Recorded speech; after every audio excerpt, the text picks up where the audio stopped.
You damn beats. You damn it, you lost again. You lost again. I'm supposed to lose every time. No way.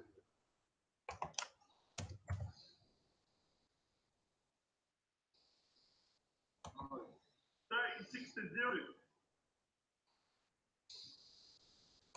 Well done, everybody. Give yourself a pat on the back. Victory will be forever. Victory forever. 36-0. And it just suddenly jumped up to 7 dislikes, like literally within the jihadis jumped on, started going mad, tick, with the little freaking rap music. And we're in the campers all day. Alright, so what happened was this shit. Look, remember that saying? I'm sick and tired of it, to be honest with you, but I'll still say it when I have to. And what happened afterwards? I got phone calls and phone calls. Raj, we're going to help you. Raj, we'll come down. Raj, what do you want us to do? And so, you know, I thought about it and I thought, all right, let's go down and kill them. No, I was about to say something crazy. I was like, let's go down there and, like, you know, do jihadi, become jihadi. And so, no. I was like, calm down, dudes. Everyone calm down. I'm going to protest for a month.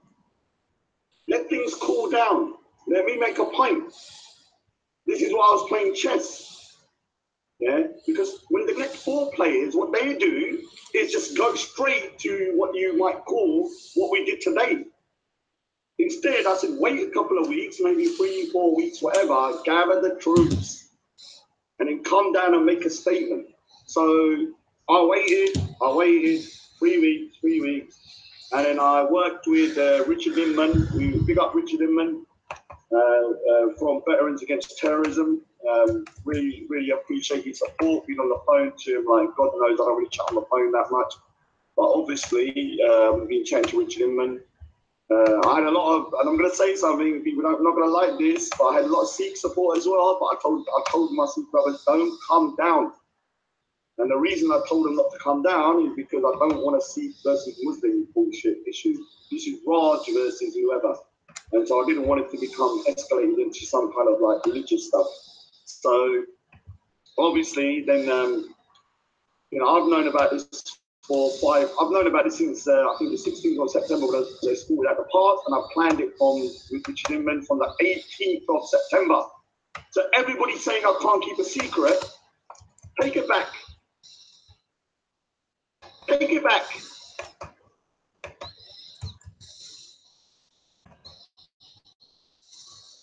One month I knew that secret. Did I let it out? No.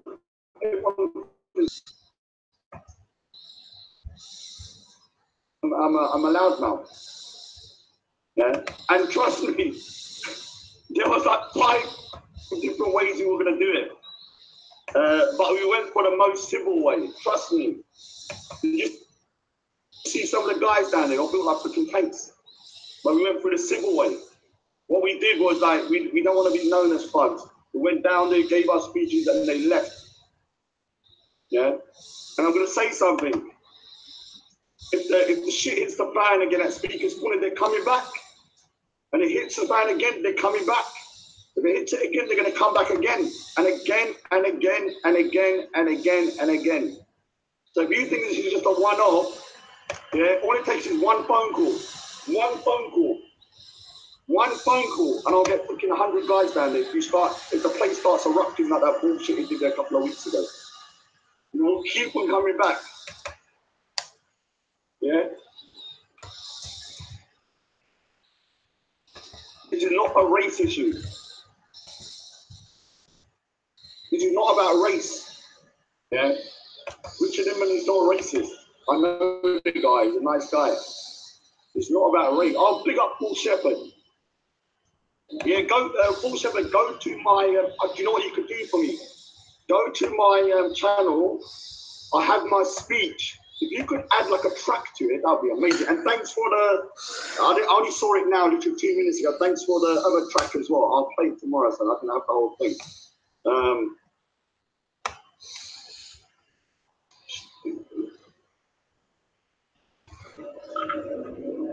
So basically, we had ways to do it today. Obviously, the plan was for me to give a speech. Richard, Steve, Manny was going to give a speech, but he decided not to. And one or two other people that I asked, I'm not going to say who I asked, but I asked the others to give a speech. And we decided not to, just because of their own safety and stuff. So, obviously today didn't go exactly how I planned. I'm not going to lie. My plan was to give my speech where I was standing for the last 5 weeks, but I will be giving my speech there in the future. The reason why I had to move the speech over there is because the police, there was a situation there, and then we couldn't move back. So, speech. I only done half of it. Only half of it. I didn't get the full speech out. The rest of it I'll do in around 2 weeks or a week. So, yeah. So the reporting restrictions of the chess places were, and I didn't pay anyone to come down. They just came down because they support me. They didn't come down to, I didn't pay them. I haven't got money to pay people. Eastern Leeds and I don't know what now being living or something. I could go around paying people. This is the case that I was sent to prison for reporting. Can you just confirm? I just point out they haven't been lifted because they were automatically going to be lifted.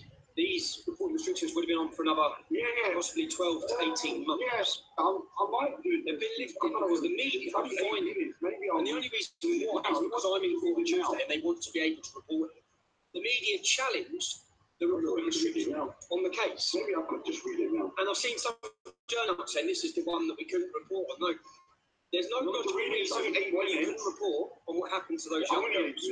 There is a logical reason why you couldn't report on the verdicts.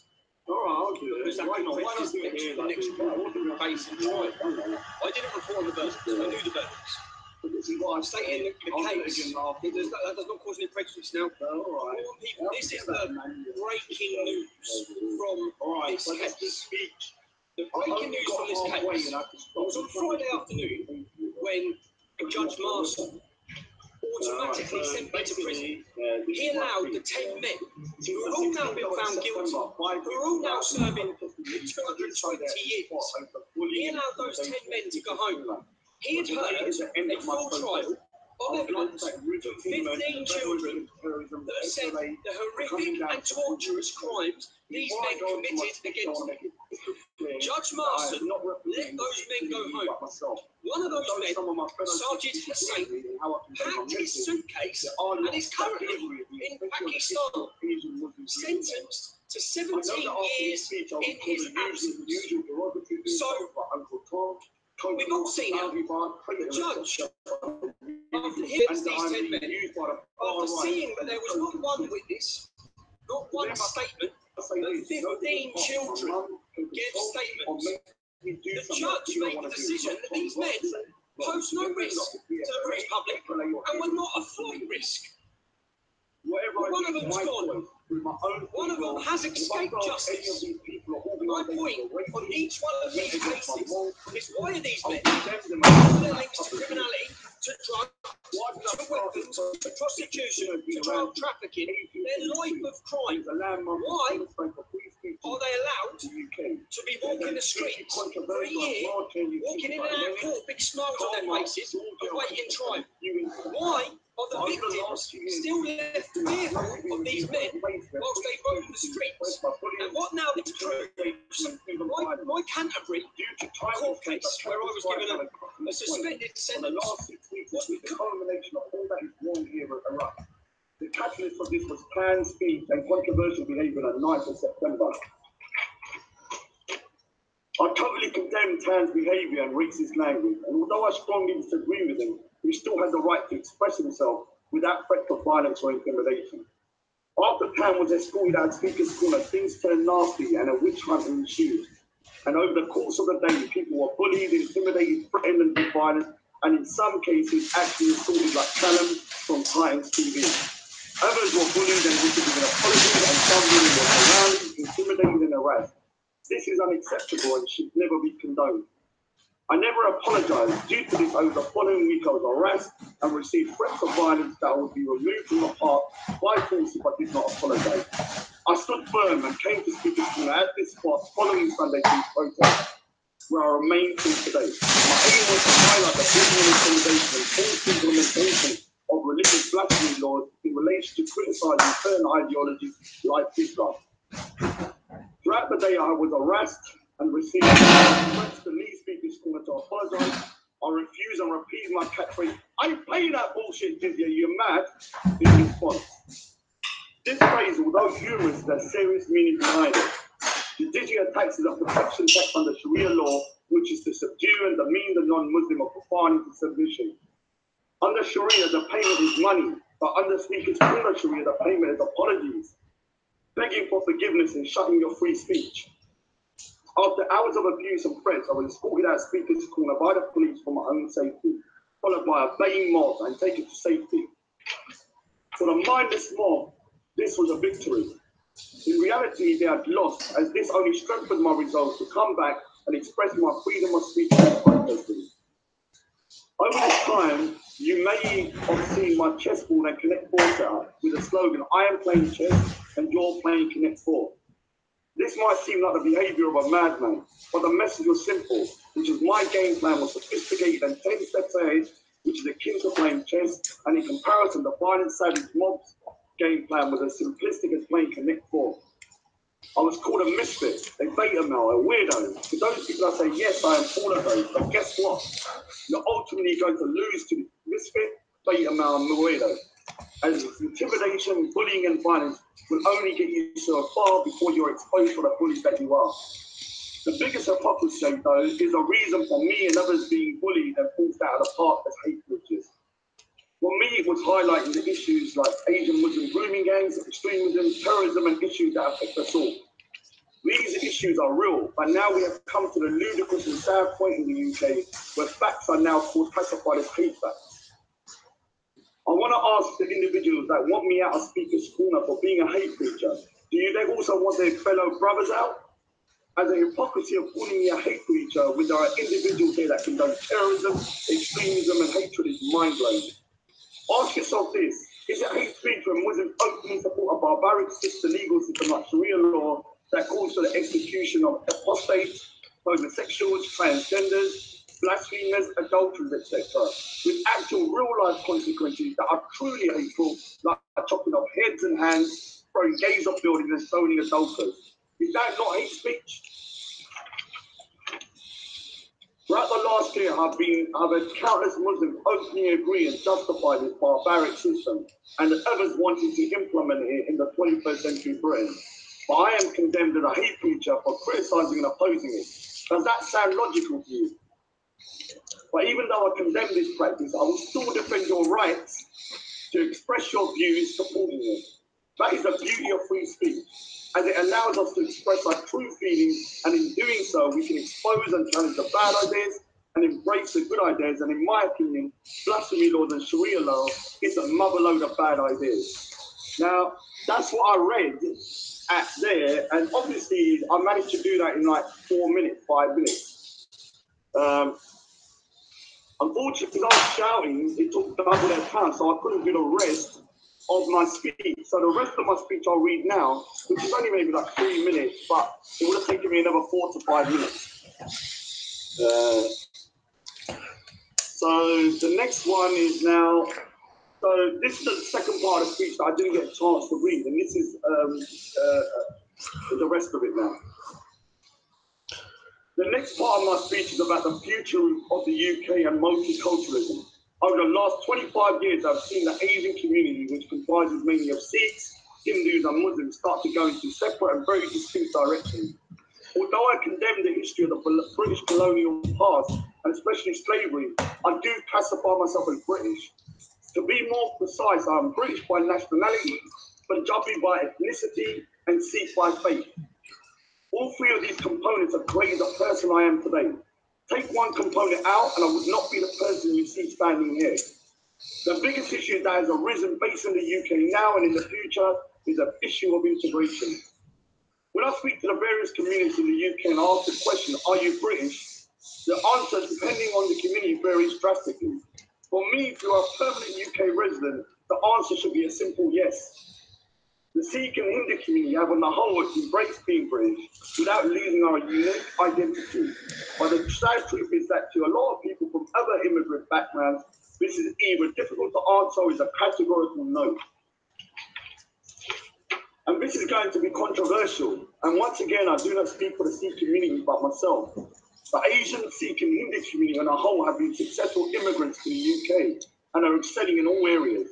This cannot be said for the Asian Muslim community, which is why I personally feel the umbrella term Asian community is outdated and should not be used as it lumps different communities together who now have very different outlooks and goals in the UK.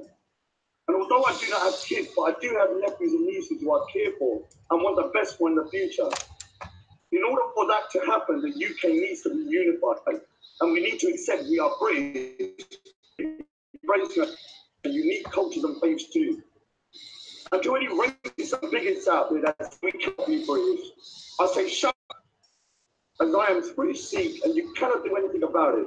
If you keep on telling someone they can't be British because of the colour of their skin, then all you do is feed into their division and alienate them and make them hate the UK. I will try and end on a positive note, which is that the majority of Asian Muslims just want to work, look after their families and enjoy life. And a lot would consider themselves as British, including an ex-soldier who goes speaker school and served in the UK military. But due to the extremists within their communities, expressing their loyalty to the UK can be problematic and they can even dangerous. But these are the people that we need to build bridges with and support. Before I end, I want to mention that on the 23rd of October, Tommy Robinson is going back to court. I hope him well and that justice is served and he walks free. So big up Tommy Robinson. Big up Tommy Robinson. And I also want to give my support to Soldier Rex for his bravery in speaking out against the stupidity of the UK Army. After all the speeches are over, I recommend going around and talking to each other and to put aside your own prejudices about each other.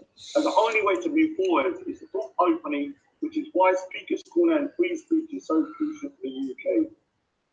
So that's pretty much the whole thing. I only managed to do half, obviously, because no one could hear me, so it was a problem.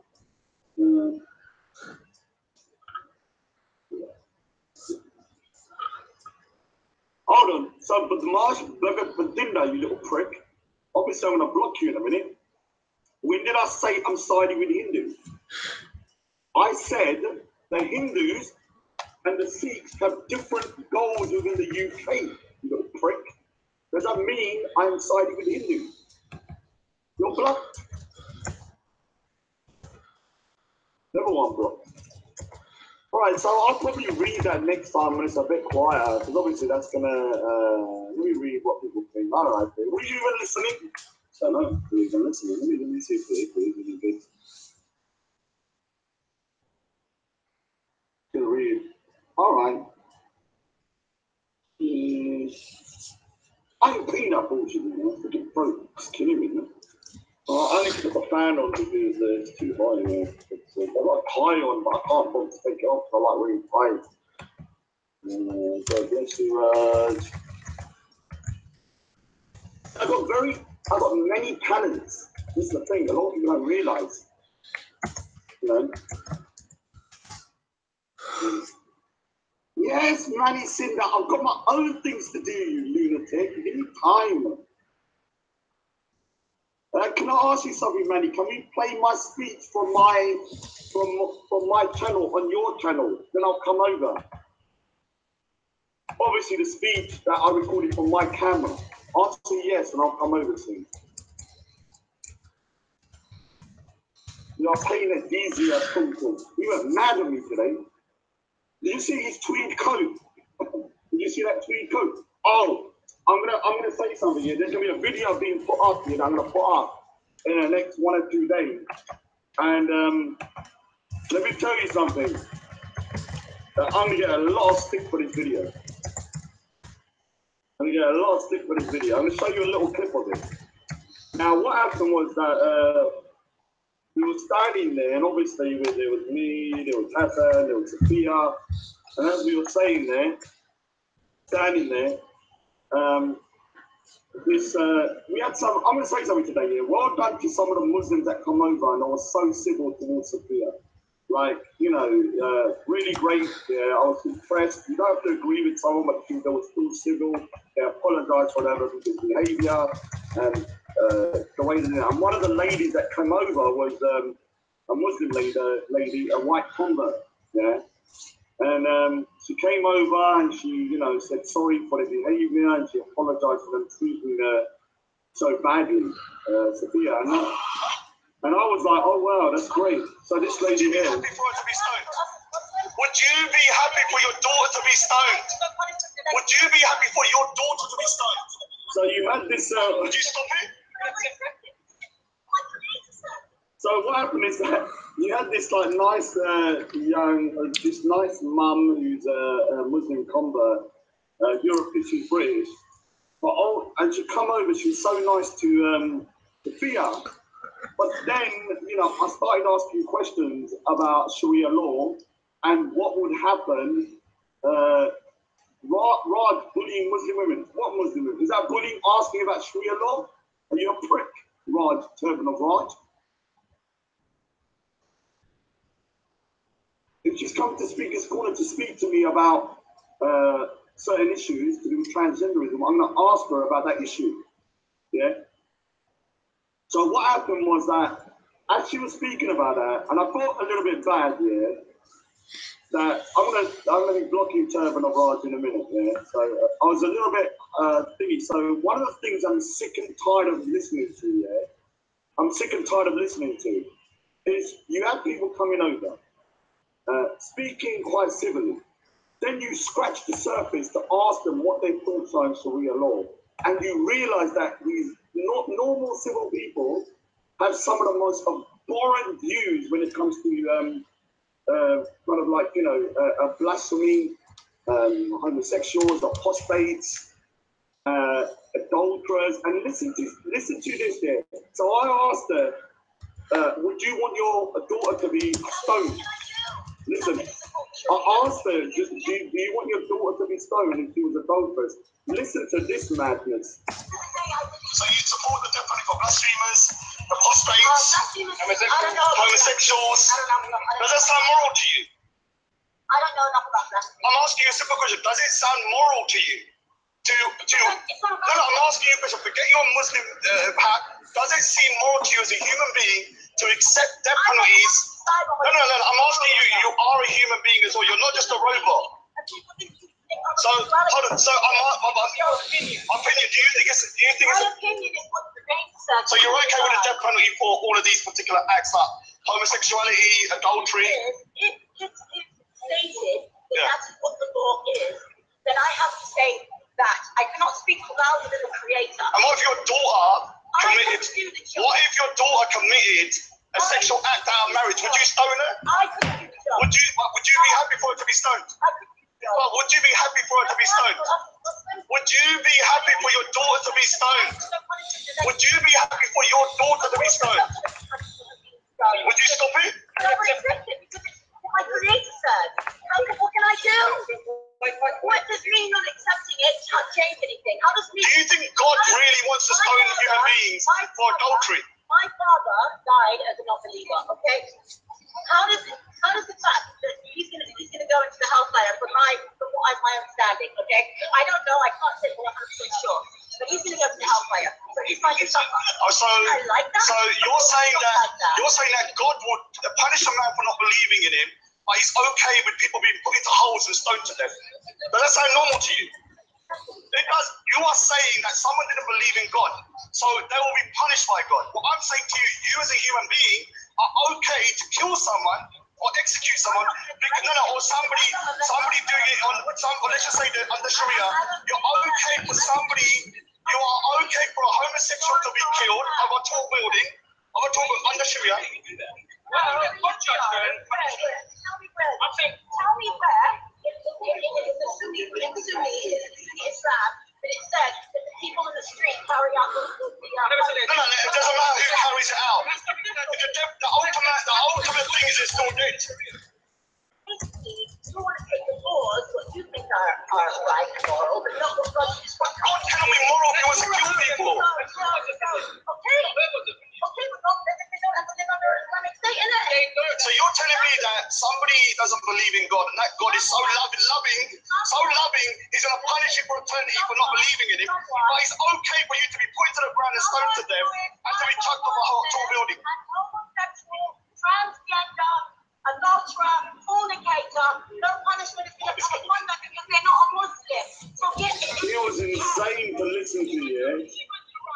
It was insane to listen. I mean, I asked her about would she accept her daughter being stoned to death, put into the ground and stoned to death. She said she can't do nothing about it, she has to accept it. This was like not even an extreme Muslim woman, just a normal, she's a white convert. Her daughter was standing there. Think about it. Her daughter was standing there. I asked her, would she accept her to be stoned to death? Said, if that's the punishment. It's insane. You know? And people are saying to me, I was being quite aggressive with her. Now, let me say something. You're coming over to Sophia Lewis and you're being nice to her. And you're saying, oh, sorry for my Muslims for being rude to her. But on the same hand, you would, under Sharia law, have no issue with Sophia Lewis being murdered. You have no issue for transgenders being murdered. You have no issue with apostates, blasphemers. It's insane. Insane. And Donut is blocked now because I can't stand that dude. He's never coming on any live stream. There's no doubt about that. I'll see that now. He's in the right foot. Let's block that little foot. And this is the biggest problem with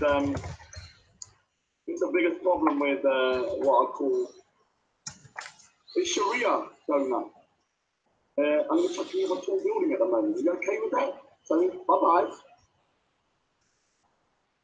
He's gone. So this is the biggest issue I see within the UK.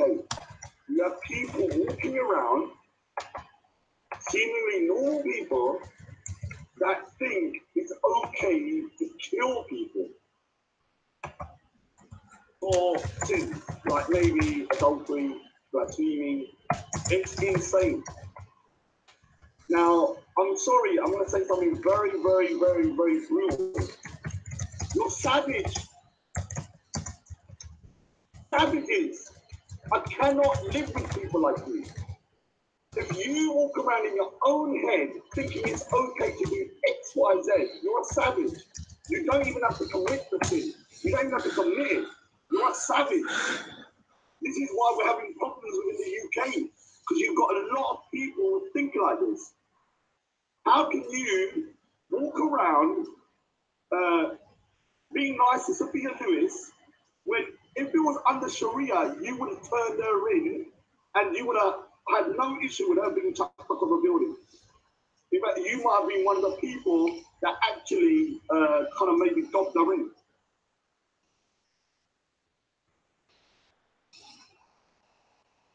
Look what bloody he's trying to bring you in that, button me up. You can say, please, we're literally trying to button me up. He was just shouting at me 2 minutes ago. Manny, you're lucky I like you. I mean, you are bros now. I never forget when someone stands by me. That's why they can talk to me like that. They're telling me off. Oh, just think it's called the man. I know that. Why all British Indians seem to love you talk. Man like Raj from Team. Put some respect on my name. I put respect on the name. Team Greeks driving me mad today. He's was freaking phoning me. Phoned me like 5 times in the park. You know, TNT Greeks phoned me 5 times in the park. He was just standing over there. Like literally, he was like, I could see him, and he was phoning me, and I told him not to phone me. This is the type of guy he is. Yeah, he has no sense of kind of decorum. Like, I tell him not to do something, then he phones 5 times. I could literally see him over there. I said, TNT Greeks, just talk to me. He refused to talk to me. I just talk over the phone. And that's the way the type of person TNT Greeks is. I texted him though. So well done. I'm gonna check. He didn't really. What everyone says, he's not that mad. He only phoned once, obviously. Once is too many times. So, yeah. So this is the issue we have here, and it's very disheartening for me to speak to people that, oh no, slander. He's gonna sue me. TNT Greece. TT Greece is going to make me a barbecue, vegetarian barbecue. And I'm going to actually turn up to test you on it. Yeah, I don't normally like going around people's houses, but I'm going to see what a barbecue is like that. I've never been to a barbecue, so reason to a barbecue for me. Yeah? I expect like the VIP treatment. I'm going to start to turn up anywhere for no good damn reason. I would like, you know, the full fucking 4 3-course meal or whatever it is. Yeah, but what? What's wrong with a vegetarian barbecue?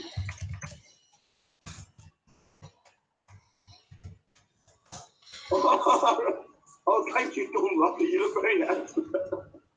Yeah, I can't change the face, but the clothing looks good. But it's a bit like, look, Saeed here, it's a bit like you. The face cannot be changed, but you can change the attire around you to a certain degree. But the face is still going to look weird, like a turd. Thank you anyway. I will be going over to... Yeah, me and Manny, I'm like his butler. I've heard so many rumors about Manny Sinder now. Like, there's a rumor that I heard that he, has a shoe polisher. An actual shoe polisher in his house. Can you imagine that? And I heard that he hits him with the kind of like a little spoon or something on his head. You know, like this. He hits his shoe shine on the head with a gold spoon when he doesn't do it properly. Is that true, Manny Sinder? Tell me. I heard rumors that you got a gold spoon and you hit your shoe shine on the head because it doesn't shoe shine properly. Confirmed or not confirmed? Tell me. Do you hit your shoe shiner on the head with a gold spoon? Confirmed or not confirmed? You know what this spoon is for? Everybody guess. What do you think this spoon is for? I want you to guess. What is this spoon for? Yes. Look at this spoon.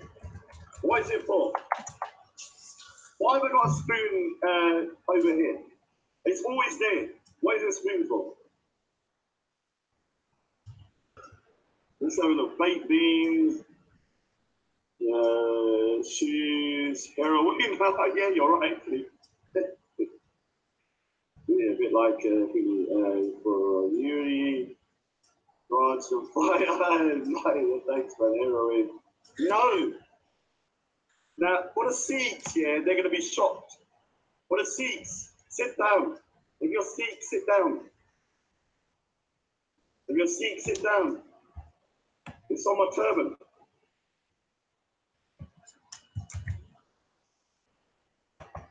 I use it to, it's a tip for the Sikhs. It neatens the turban up. When you look. So when you see my line straight, I use a spoon to kind of like neaten it up. Just some turban tips if people want to start wearing turbans. Good?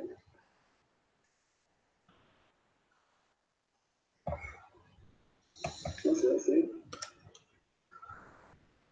Yeah. I use every tool within my means. I also want to say that what I do want to do is like, for the Sikhs on here, can we kind of find out, listen to the Sikhs, lunatics in the house? I've been trying to look into what is the Sikh position on transgender issues.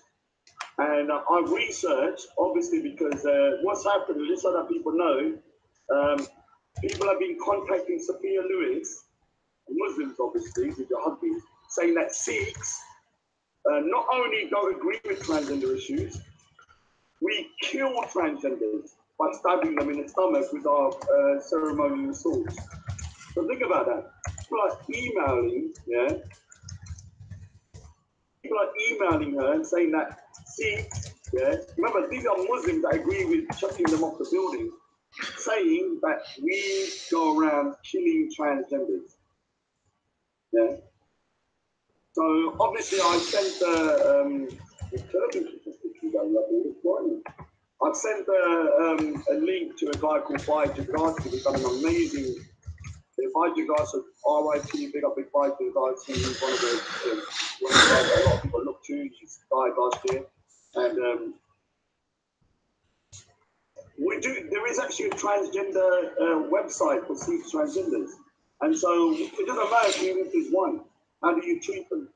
And so I sent the link to Sophia Lewis, obviously, and I showed her that the Sikhs do not go around freaking killing transgenders. We're not we don't have Sharia like that. We have no real position on it, from my understanding. If I'm wrong, no, it's not true, obviously. We don't have no position on the situation. It's ambiguous. We don't, from what I understand by Jagasi is that we don't condemn and we don't support.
Correct, like correct. So this transgender issue is not a massive issue for Sikhs, from my understanding. So obviously, I do want to clarify one thing though. The Punjabi culture is very, very masculine. So what people need to understand is that like I said, I'm British, Punjabi, Sikh. Now, the Punjabi part of the culture, big odds is Punjabi. See, the size of Punjabis compared to other Indians are normally much more masculine. Now, I'm not trying to put down the rest of the Indians. These tend to be more kind of a masculine people. And so, obviously, Jedi sees me as a beta now, but I'm not your normal kind of Punjabi. If you look at some of the other Punjabi, they're very, very fundamentally huge. And so there is a bit of a, what I call kind of homophobic tendency within the Punjabi community, not the Sikh faith. It's the culture, the Punjabi culture, but a lot of Sikhs are Punjabi. Same way a lot of Muslims are Punjabi, are big are. So yeah, I need to kind of, I do need to research into it. I'm getting my nephew to, when my nephew is knocking on the door, I'm getting him to check into it. Shut up, Manny, Sinder. You still need to prove to me what you said. I still don't 100% believe you. Yeah, the link I will do in the next video, I'll send it. If you type in Sikhs and transgender issues, you will have a video from. I've got your email anyway, I'll send it by email. I've got it. No, we're not talking about that. I'm talking about Bai Jagarsi giving his viewpoint on the issue of transgender and homosexuality. Like, Sikhs obviously don't support it. Like, we're not going to go, well, be a transgender and be homosexual. Like, the default position for Sikhs would be to be married with kids, or to be married. But All I'm saying, oh, God's sake, Manny Sinder. It's only half an hour for just party. He's killing me off. He thinks I'm like his butler. I think I'm dressed like this. He's automatically now sees me as subservient to him. Because he's used to, when he sees someone in a black tie and stuff, he just sees me as a butler or some kind of a, I don't know, some kind of little, yeah, Manny, he's such a top. There's so many rumours about him, the way he treats his servants. This is what he does.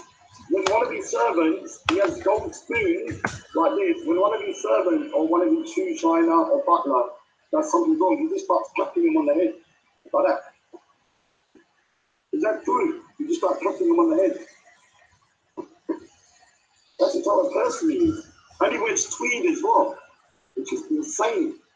He's wearing tweed today. I heard he was wearing tweed. He was going to give a speech, but he decided not to. Manny was going to give a speech, but he sorted out all the commotion. He was like, maybe it might not be a good speech. All right, I'll be over in a bit anyway. Let me just check through some of these crazy news. All right. Let me go through. I've not read any freaking comments, so I will be. Like I said, I'm very sad, very sad person. I do read all the comments after. Can't help it. I go back through the video and I read the comments. I just like reading comments. Oh, it's confirmed. Manny Sinder live confirmation. False. It says silver spoon.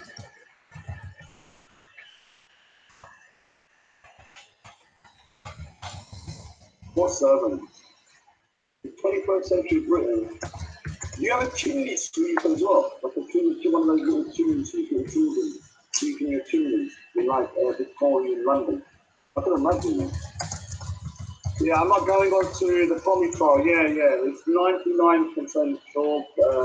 Road squad, yeah, 99% sure. Obviously, nothing's 100%. That's how far away if I happen. For drawing the replace Angela Manning, but the president, but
Dickhead, get over here. Hurry up. Hurry up.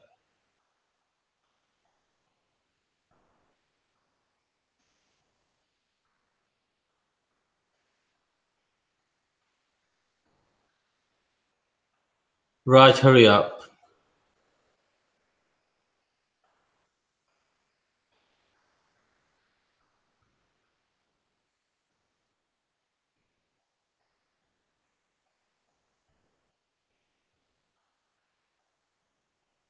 Hurry up.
Flipping heck.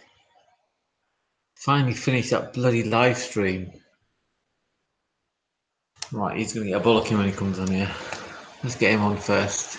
Don't know where James is. James, I know you received the link because you've already responded. So you better come on here quick, smart, because you're going to get a bollocking as well. But Raj, he's going to get several. Bear with me while he comes on, people. Un momento. Raj the pigeon is going to get a telling off. Unfortunately, I can't disclose the full information, but we're going to disclose as much as we can for the various tellings off. Right, let's see who's on here. Scary Videos, Johnny Deformed, Jazz, Usman Khan, David, Jazz, Romy Robinson, hello mate, Jazz, Bobby G, Ian Spiker, Nick K, Jazz, Gurjit Singh, what's up? Atheist, Sophia Films, Dave Smith, Art Bandit, Scary Videos, Dregger US. Are you from the US? Old School Mac Boys, Betty, One Life, Boutros, Nen. I won't go any higher than that. Where's that pigeon? Where is that pigeon? Get him on here. Get him on here. It's about 3 tellings off he's going to receive today. He's lucky he's my bro. I would have been completely angry, but don't really get angry because it's a bit common, isn't it, getting too angry for no reason. Anyhow, come on, pigeon. Speaker's Corner was very, very weird today. Very weird. I stopped Danny Tomo and Omar, aka Rat Boy, going off to have a fight. And then as a consequence, the police came as I shouted them off and handcuffed them both and searched them. Listen to that. Handcuffed them both and searched them. I do not think that Omar is psychologically prepared to be in Speaker's Corner anymore. Hi, JK. JK, the topic is bollocking for Raj, first and foremost. And the second is Speaker's Corner. Third is another bollocking for Raj. And in the meantime, we're going to welcome James. James, where the hell were you? Do you not know that you are now part of the crew? I'm part of the crew. Where's everyone? Well, Pigeon is coming in a minute. He's going to get He's going to get 2 bollockings from me, actually. Oh, there he is. There he is. He's in. James, where were you? Why did you not turn up? I ain't paying no bullshit to you. You mad?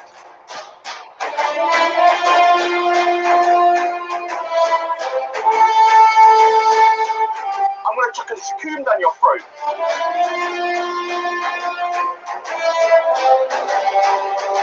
Saeed! Allez, vas-y, on l'attend.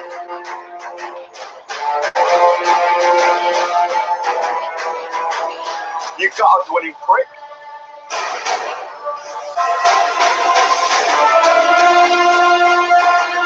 You can't control me. We're not under Sharia yet. You mad?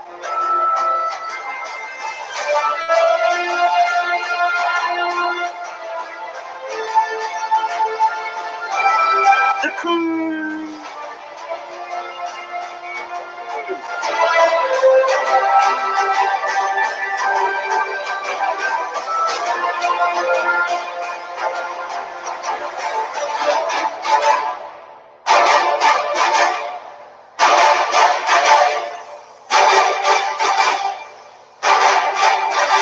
You got a dwelling prick. Okay, Raj, listen, I'm just going to have a chat with Jane, but while I do that, I sent you a message at 5:30 today with the word dude at the beginning. Do you want to read that message and then wait before I give you a bollocking so you know why you should have responded? James, where were you today? What's going on?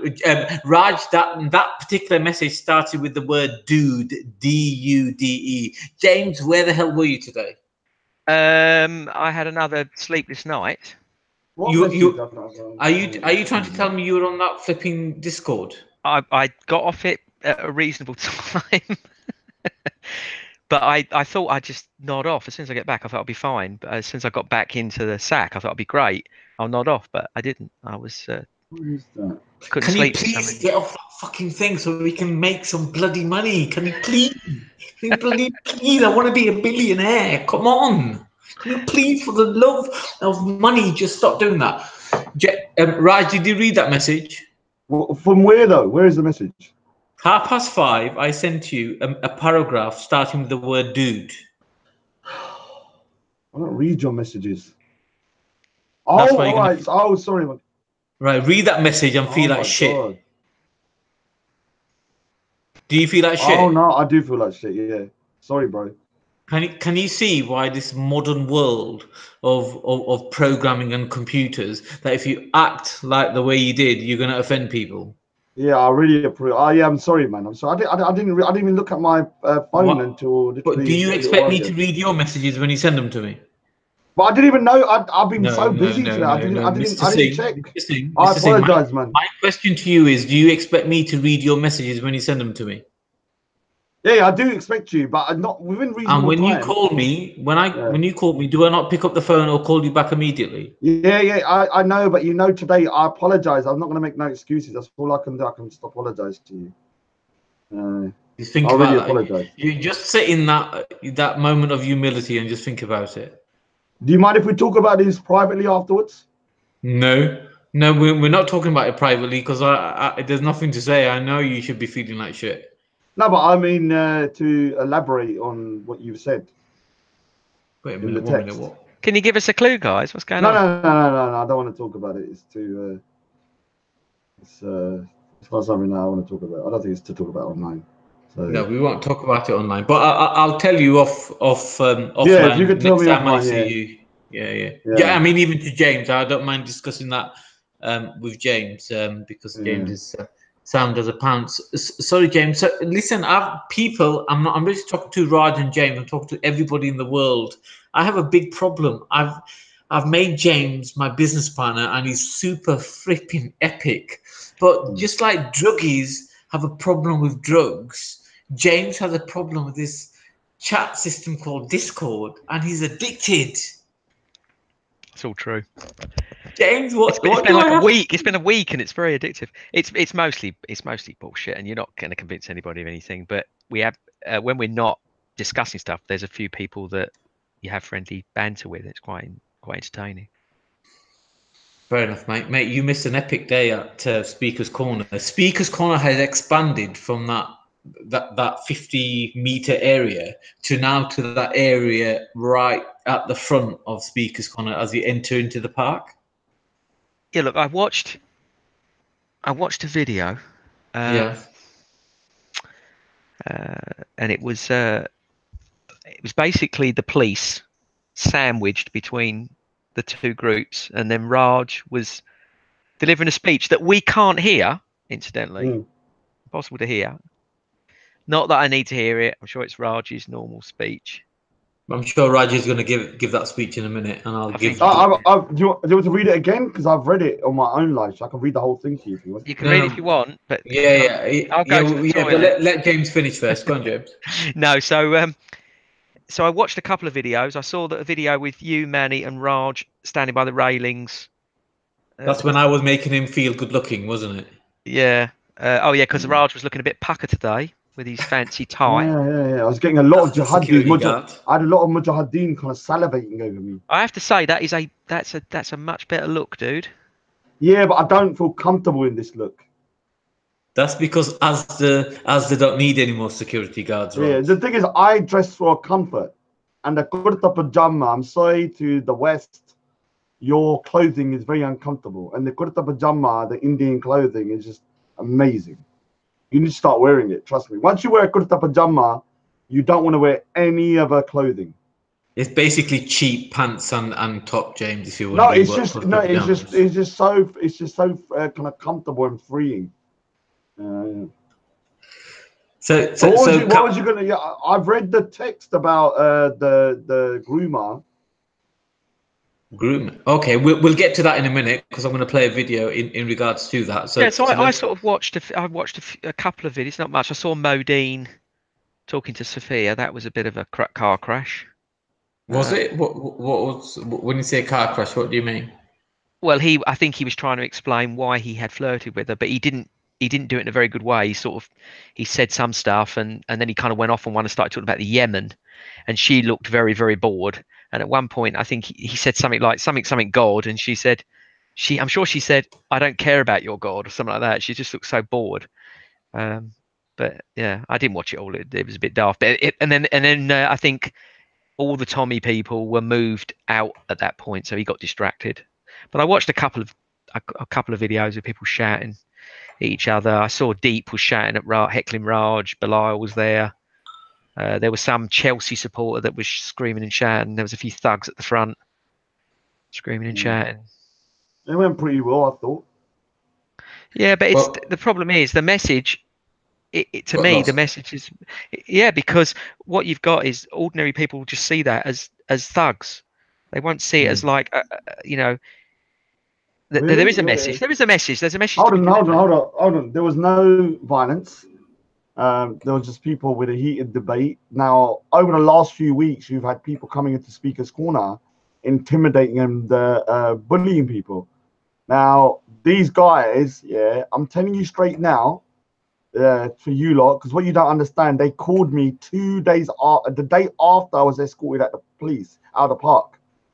And trust me, their plan wasn't to go in there peacefully. If they wanted to, they could have done whatever they wanted. But so you're going to give them credit for holding their cool, coming in there calmly, and walking out there with very few incidents. So I big them up for doing that because trust me, they were not in the when I spoke to them. Remember, I've been planning this for the last couple of weeks. Like that's why I said I'm playing chess and you're playing Connect Four. But I told them that I said, look, it's better to kind of wait for things to kind of Calm down. settle down a bit because Yeah, what but would you happen? like that, don't you? Like that kind of device. You like the sort of us and them kind of. Not really. I mean, they're causing a situation within the park where people are being bullied out because of because of the things that they don't agree with. Now, in my speech, which hopefully we can go over in a bit, I mentioned that there are people in the park that agree with Anjem Chowdhury, but they've never been chased out the park. You understand? Yeah, but you see, Amjad Chowdhury, he's good for sort of our side of the fence, right? No. I'm not. We're not talking about whether he's good for our side of the event. We're talking Yeah, but about the hypocrisy. yeah, but I'm saying I don't care You about. have hold on. You have people in the park calling me a hate preacher who are standing next to Bilal and Suleiman, who openly support ISIS, terrorism, and Anjem Chowdhury, but they don't chase them out the park. Now, if they chase them out the park, me and Tan, I'd say, all right, fair enough, you're consistent, but they don't. How were you? Look, when you were chased out, you were chased out of the park Not chased, twice. but escorted out You the were park. escorted out once, weren't you? And then you were Yeah, escorted out once. and then you were walked around. Do you remember that time when Big Yeah, Ard was kicking off? Big Ard's doing his Benny Hill impression. Yeah, that's the fun. But what happened when I'm Saeed? doing What happened with that? what? That was the Big Ard, was it? Was it the Saeed when he was? The Saeed, yeah. Let me say something. Saeed, thank you. You were the catalyst for me being who I am in a way, because I think that particular moment created a situation in Speaker's Corner that needed to happen, which was like showing their kind of what I call savagery. And obviously, it started off with just Saeed coming over to me, bitching and whining like he normally does, because he said I was disrespecting his cousin. Saida, the eyelash girl that has manipulated Manny into behaving like a lunatic. We'll get And that. We'll get to that in a minute. and so then what happened was that when he come over to me, it escalated from him standing there to 2 people, 3 people, 4 people, 10 people, 15 people, 20 people. And next thing you know, there's so many people around me and it's getting so hostile that the police asked me to leave. And I agreed with the police that if they asked me to leave for my own safety because I'm a law-abiding citizen, I will leave. But I didn't want to leave. Well, perhaps And look, maybe that's the problem, Raj. Maybe you shouldn't leave.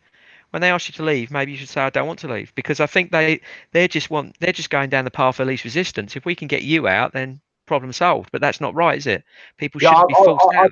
yeah, but I said to them after that, like, so when I was standing at the corner for the last 4 weeks, there were other times where it got just as hostile. I don't know if you remember, there was a couple of times where loads of people around me, the week after especially. But I told the police I'm not leaving unless it gets to the point where you think I'm physically in danger. And so I put that caveat there. I said I'm not leaving unless you think I'm physically in danger. Then Yeah, I'll but they'll leave. say that. They'll say that to you. They'll say you're in. No, but they didn't. They didn't though. They let me. I mean, if you look at all the 4 other times that I was there, the police didn't intervene when it got that too hostile. They were left it alone, yeah, and they didn't escort me out the park again. But there were a couple of times that got very hostile there over the last few weeks. Just as I mean, look at where Jeddah went around me and all that kind of stuff. There was loads of people, mate. Even that was just a week after or 2 weeks later. So what do you? I mean, I have my issues with it. Hold on, James. What do you expect, yeah? The British indigenous population, like, you know, like Richard Inman and the Veterans Against Terrorism stuff, to do when they're seeing Speaker's Corner being kind of like bullied into some kind of lunatic asylum? Do you think they should just sit back and do nothing, or should they stand up for free speech and the UK and Speaker's Corner and come down and express their opinion? And before you answer that, I'd just like to say that the video I made just before I met Raj, I actually stated in that video that it doesn't take, and my exact words were, it doesn't take a genius to work out what this whole situation with grooming and free speech, where it goes. And I said that there's by no you know, how, I can't remember what phrase I word, but basically I said that the British people, as in the white indigenous people, would wake up and realize that their country and their free speech and their freedom was under attack, and they would wake up. That's exactly what's happening. I'm not a genius by realizing that about 6-7 months ago, and within that time it's been happening with sufficient amount of speed and force, because I could see that's happening. So when the Muslim community or anybody else is seeing things like this happen, it's obvious, because this is what happens in every democratic country when push comes to shove. Now, what is your problem with what happened today? No violence occurred. They just came in and came out. There was hardly any incidents. What's the issue, James? Right, I'll explain it. It's very simple, right? So, my position is that we have a problem with regular Islam in this country, right? Who's we? You agree? No, I said who's we? Yeah, who's we? The populace at large. Because the Sharia courts, that's not the end of it. It's going to creep. There's going to be more creep than this, right? It's not going to just end with this. It's going to be gradual changes, and people are saying, "Oh, we've got to," you know. I don't want to go into all the details, but there are issues. We want to argue about the halal food. We want to argue about the Sharia courts, and then we want to talk about it more broader concepts like how women are treated, for example. Now, we can't deal with any of that, because what we're seeing is this thuggery going on at the corner, and people are seeing this worldwide. And there are most ordinary people, they have no clue about what's going on here. So they look at this and all they see is two sides being thuggish towards each other. Now, I'm not including you in that, Raj, because you're not doing that, right? But those guys that came with you, the film, if you watch the film, the guys at the front were just shouting abuse, like, come over here and, you know, throwing stuff at them. And it wasn't mega aggressive. Just like the opposition then. Yeah, exactly. But when they're doing it, doesn't matter, because then we can say, look, this is the opposition doing this. It's not an issue. But when why doesn't it matter, James? Because it feeds into the narrative that there's a problem. Yeah, but the whole point is that these people that came to support Raj today would not have been there unless he would not have been forced out and escorted out by the police. The whole point of this is, I understand where you're kind of coming from, because I know your main your mind in some ways, but these guys would not have been there had Raj not been forced out or been escorted out Yeah, by you the know, I police. understand. Look, that's can on I that. just clarify something? This is not about me. Yeah, we get that. It's a symbolic thing. I was Yeah, just we the get that. catalyst. So Yeah, it was about how the women were treated, how Sure. the whole situation in Speaker's Corner over the last year and a half. Yeah, It was just we get that. So Raj is a symbol. So let Right, James but make his make his. the Danny Tomo stuff when he was shouting stuff out, the provocations, it doesn't look good. You've got that. I can't remember his name. Oh, slipped my mind. The guy that wore the deerstalker a little while ago. Is it James somebody? Is it Godwin or? Deerstalker. James Yeah, Goddard. he wore like a Sherlock Holmes deerstalker. James I can't Goddard. remember his name anyway. He was there. He had a black top on, and he was filming, and he was, just provocation, like all round. There was other little clips as well of these guys provoking. The Jewish guy was provoking as well. He was teasing them. It's provoking. Can I explain the situation? For the last, I've been on the phone to Richard Inman, big up Richard Inman, for the last, since the day after I was escorted at Speaker's Corner, they contacted, because I had his number from before, he contacted me, and we've been speaking on the phone about this particular situation, how he's going to deal with it. Trust me, just trust me, James. It could have went down 50 different other ways that would have been a million times worse. Yeah, but this isn't the battle. What I'm trying to say, let me finish. What I'm trying to say to you, they had lots of options, and we went for the most civil option, which was to wait, because they could have come the week just after what had happened, and it would have been very heated. It would have went into a riot. But we waited until a couple of weeks later, where it's calmed down a bit, and then they went in there, not kind of. Do you know what they wanted to do originally? Guess what they wanted to do originally? I don't know. Tell me. They wanted to take me into Speaker's Corner with 50 men around me, like a Praetorian guard. That was the original plan. Yeah, and I said, no, dude, we can't do that. I want to go into Speaker's Corner by myself, protest for a couple of weeks, and then you come in afterwards. So you may think they were behaving quite aggressively, but they were not aggressive considering what they could have done if things got out of hand. And so I spoke to Richard Inman just 2 hours ago. I called him. I said, thanks. And he said, oh, what did you think? I had to say to him, it went well, because nobody really got hurt. Nobody really got arrested. Nobody got beaten up. No one got hit. There was a lot of talking in a kind of what you call hostile environment. But I will say one thing, though. I did not know that James Goddard was going to be there. That's his name, James Goddard. That's the guy I was trying to think of. I didn't know. I was told James Goddard wasn't going to be there at one point, and I didn't know that the Jewish guy from Australia is going to be there, who's extremely controversial, and that exactly. So those people turn up like last minute, maybe, because originally they were not supposed to be there. They were supposed to just be me and the Veterans Against Terrorism. Hello? Yeah, we're listening. Go on. So what I'm saying is the original plan was to keep it quiet. Veterans Against Terrorism. The reason why people couldn't hear my speech is because obviously the way what happened was that it got quite hostile very quickly, and my point wasn't about literally doing the speech per se, but was to make a statement. Do you understand? So the statement wasn't the speech. The speech was, I can read any time. I'll read it next week. I'll read it the week after. But the point was to stand my ground and show them that we're not going to be intimidated and bullied out of Speaker's Corner. And if you keep on doing this, they will just keep on coming back every week. Trust me. And they're not going to keep on coming back all peaceful next time. But dude, they're not threatening you, are they? They're being arseholes, and they're crowding around you, and they're saying stupid shit, but they are not actually threatening. You're not under threat from violence, right? Dude, have you not heard the live streams with them saying that they're gonna surround me? Let them say all that shit, man. Let them expose themselves. That's what I'm saying. Is that you're not in the position that I'm at. They've got my home address. Yeah, they know where I live. I live in a Muslim area. On top of that, you have a situation where I go Speaker's Corner as a lone wolf. I don't really have people. Obviously, I'm with you guys, but at the end of the day, I don't expect you to freaking put your life on the line for me. I've got myself to think of, and you got your own things to think of. And so what I'm saying is that easily, what they are saying online is that they're going to surround me and that anyone can punch and kick or do whatever they want to me. And I did get kicked in the back. You know, when I was being Yes, escorted, you did. I was kicked in the back.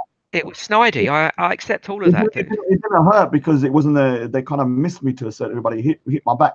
But imagine if they got me with that kick, then what? Yeah, I mean, look, I'm 5 foot fuck all, right? I mean, I don't mind fighting if I have to, but I'm not going to be much use, especially against a big geezer. I would protect you if I could. I'd try at least. But the point is that when my whole argument is this is not the battle. This battle we're having here is just demonstrating that it looks to the general public like it's an equal thing. It doesn't look like it doesn't look one-sided. It's better that it looks one-sided than having these thugs. They were shouting terrible shit, and James Goddard's the dickhead.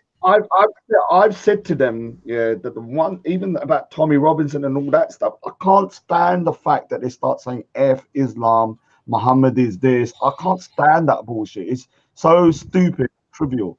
And I did have a word with Richard Inman when I said, dude, don't bring in the religion. I said, don't start mocking the religion. But I can't control these men. All I can do is control my behavior. I didn't mock Islam. I just condemned. No, I'm not blaming you. I'm identifying a problem, right? And they were shouting out. They were shouting out stuff about Allah. They were shouting out stuff about Muhammad. The guys at the front. There was a Chelsea guy. There was James Goddard.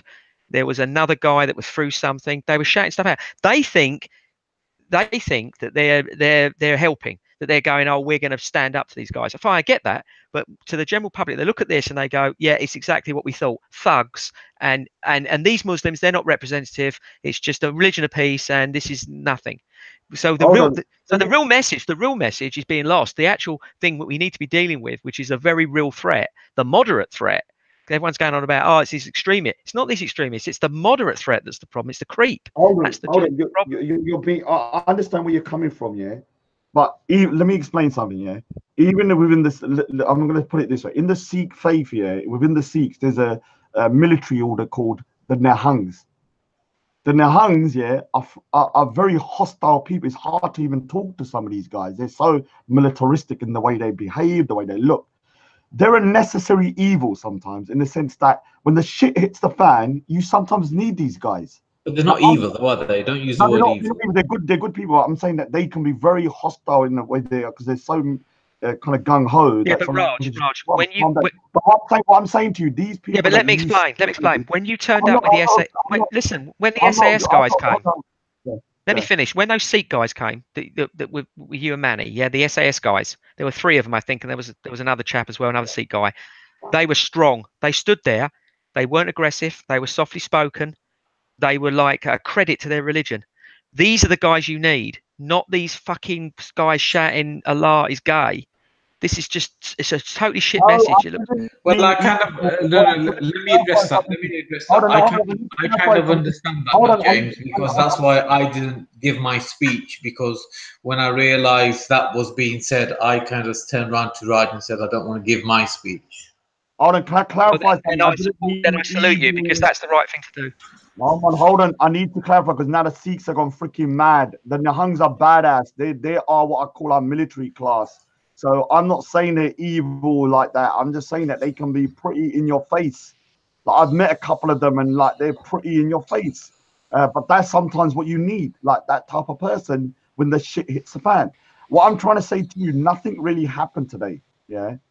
All that really happened was a lot of bad language, a lot of stupidity in the sense that they were saying that. But I can't control what they say in terms of stuff like that. All I can say, they can. Yeah, but that's why you can't be with them, Raj, because you don't trust them and you shouldn't trust them. They're basically saying stupid shit that just is embarrassing. They're just as bad as the other side. You shouldn't be aligning yourself with these fucking idiots. Let me say something to you. I'll align myself with whoever I want, and no one controls me. Now, if they start going around and like, if I think they're behaving in a totally abhorrent way, I will obviously condemn them.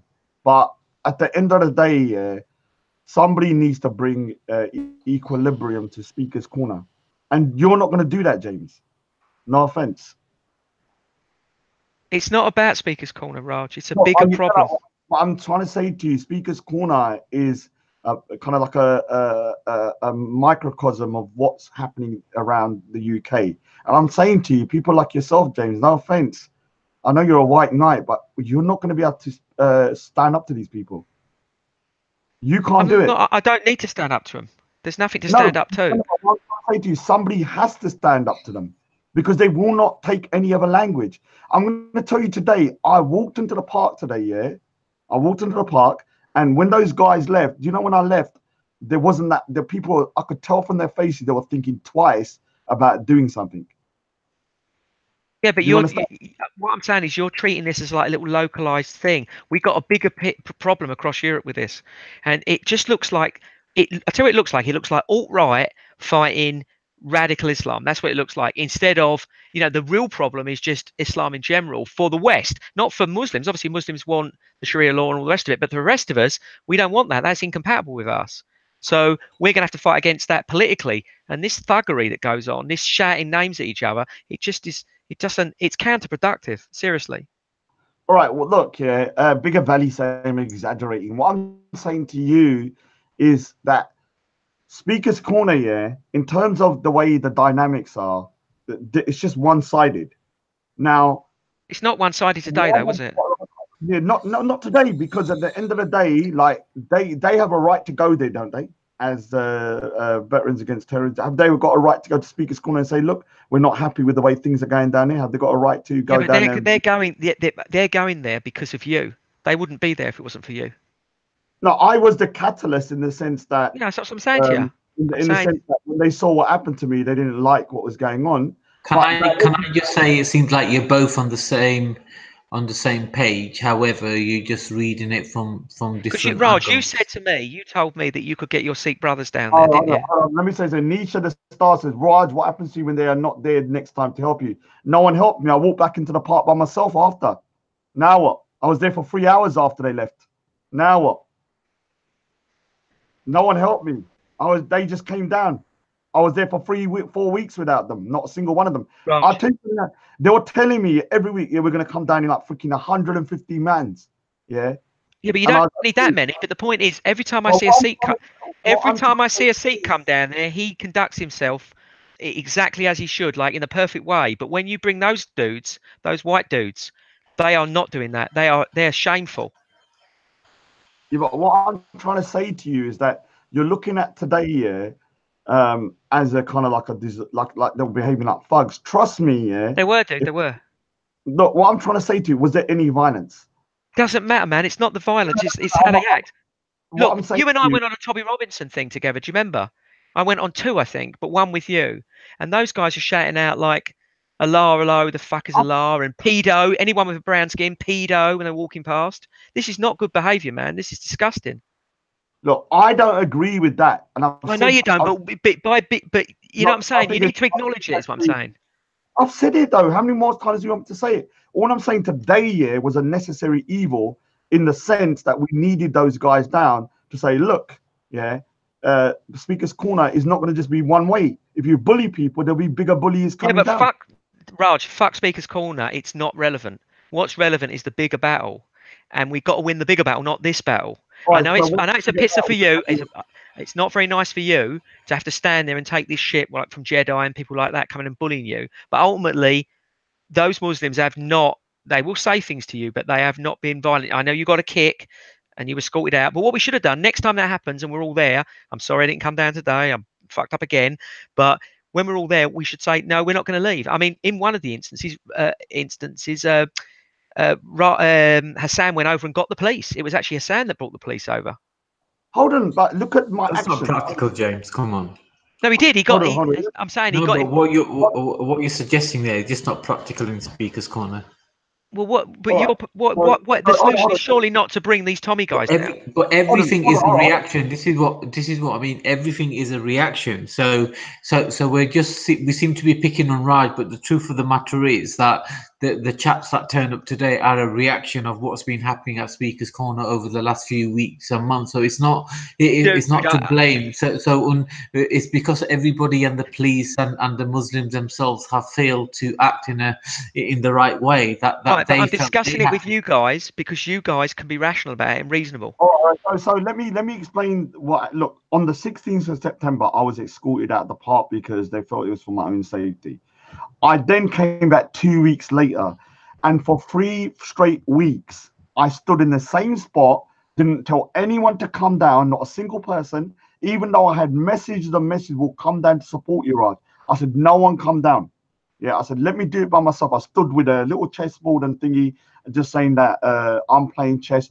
And I didn't let the police. Did I stay there until 7 o'clock every day?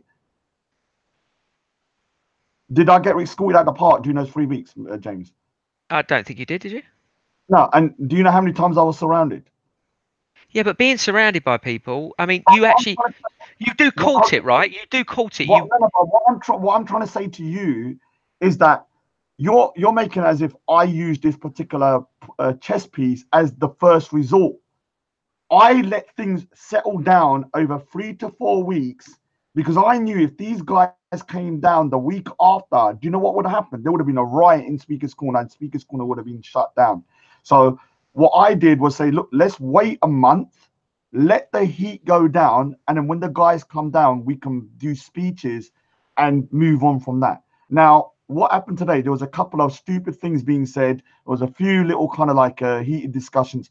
But in reality, there was no violence and there was nothing that happened that could have happened easily if they came 4 weeks ago when they wanted to. Do you know they wanted to turn up the week after with 50 mans around me and me walking into Speaker's Corner like a freaking, like I had like 50 bodyguards around me?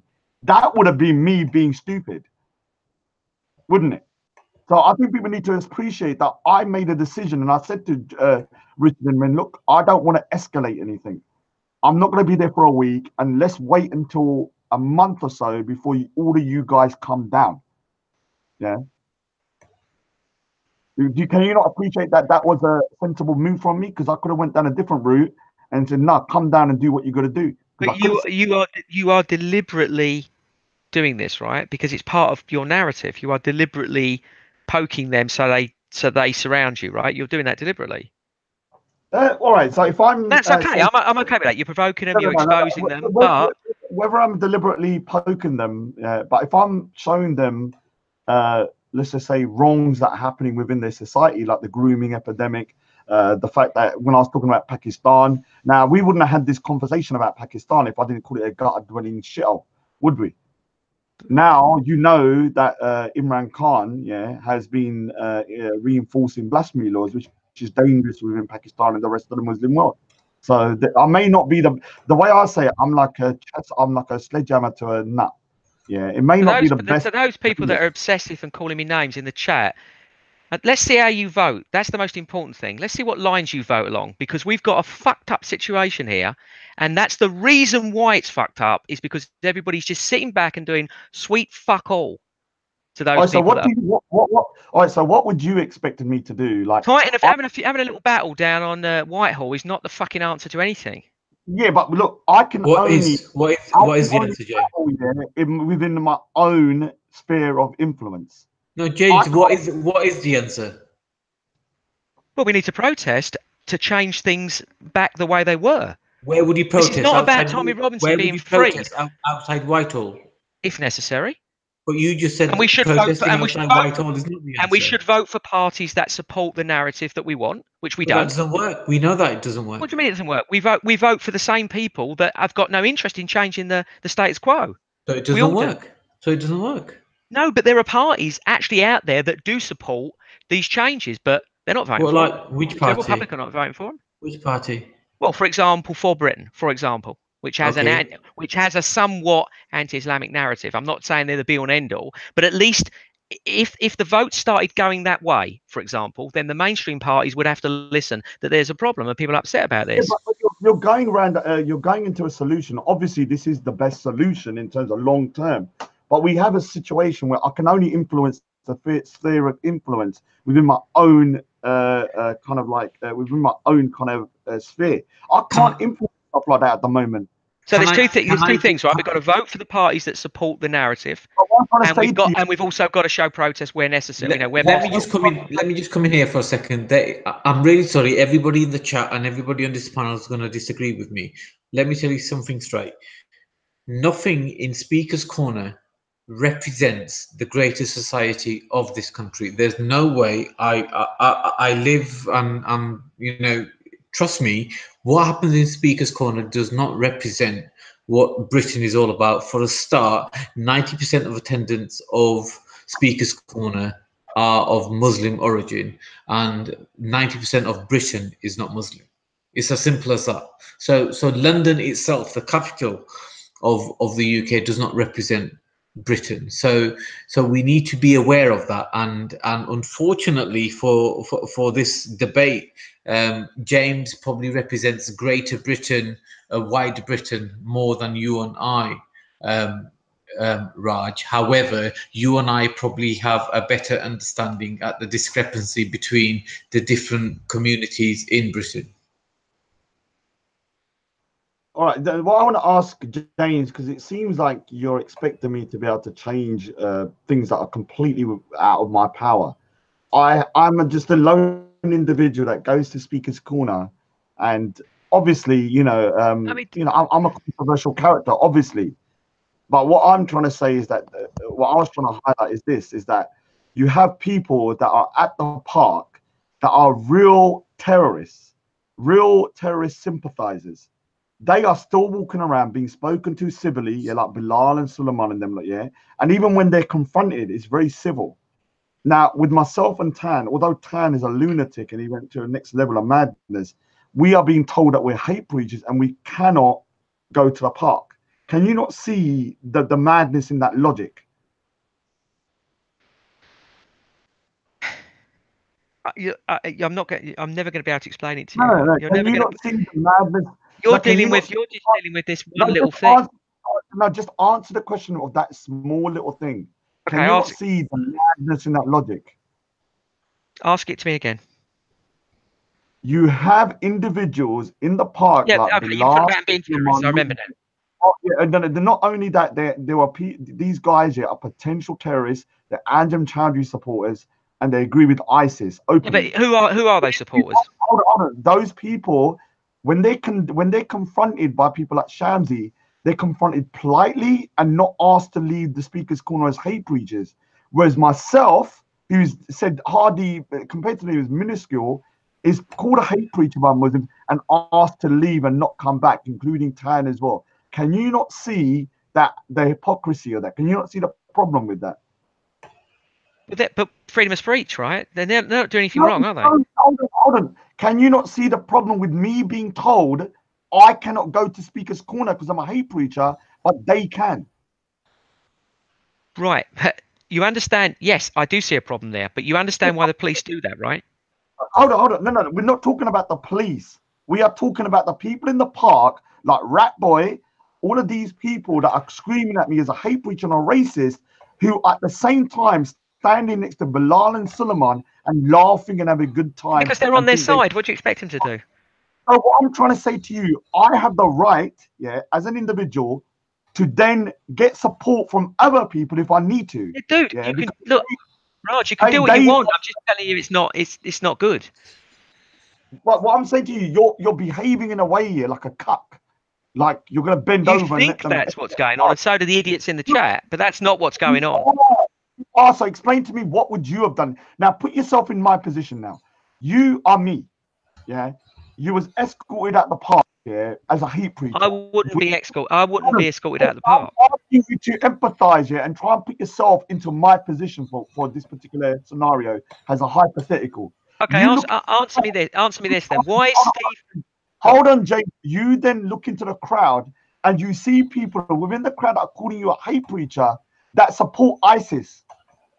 Can I just play a video very quickly, guys, to settle this argument? It won't settle it for me. Okay, well, let's just listen to this. Just don't speak for a second. Yeah. Danny. Well. Turning up yet again with your boys acting hard. You as well, Goddard. James Goddard, you think you're big, bro. Don't be coming to our park and fucking hard, bro. Do you get me? We run this fucking park, you little cunt. Do you get me? I was nice to you before, Danny, and then you started getting rude. Starting to act like a fucking big man in the park. That's why singing out the fucking park. Do you get me, you fucking little cunt? That's for you, Goddard. That's for you, Goddard. Trust me, trust me, man. See, you won't see it coming, mate. You're not gonna come to this park and push your dirty racist ideologies on everybody. This park is for everybody. White, black, Asian, Muslim, Jew, Christians. You're not going to come to our park and cause a fucking divide. Do you understand me, bro? This is our park. We run this park. Muslims will one day, inshallah, take over the whole fucking world. The whole world is going to be Muslim. It's going to be a Muslim world. Do you get me? Danny, you fucking little prick. Fanny Tomo, come and suck my fucking balls, bro, innit? Especially you, Goddard. James, man, you get too rude, bro. You run your mouth behind you run your mouth behind the big line of police, but when it comes down to it, you're not on shit. You talk too much fucking crap. Rat boy, come suck Rat Boy's dick in, you fucking little cunt, mate. Don't be fucking talking shit behind your keyboard. I'm fed up of you fucking little nonsense. You get me? I don't act hard. I'm not no gangster. But I'm not going to stand there and tolerate you motherfuckers coming to our park and spreading your dirty racial fucking views. We don't want to hear them. You get me? You don't like us. You don't like Muslims. You don't like Muslims, then that's your problem. But you make us look bad. Who are you? Who the fuck are you? Are you perfect about I make you look bad, bro? Are you mad? Are you fucking mad? Don't talk shit, bro. You're here to back your brothers when them EDO people come into this. So don't tell me that I'm giving Islam a bad name, bro. Do you get me? I at least I stand there. I will stick up for my deen any day. You get me? I'll back my religion to the fullest, even if it means my life, risking my life. These motherfuckers are telling me my life's in danger, yeah? Okay. Us radicals, Arsenal, was it Arsenal, man. Fuck off Arsenal. It's all about Chelsea, you little cunt, bro. You get me? But yeah, back to what I was talking about before. Don't come in the park talking fucking a load of, don't come here talking a load of shit, do you get me? If you're gonna come here and be peaceful.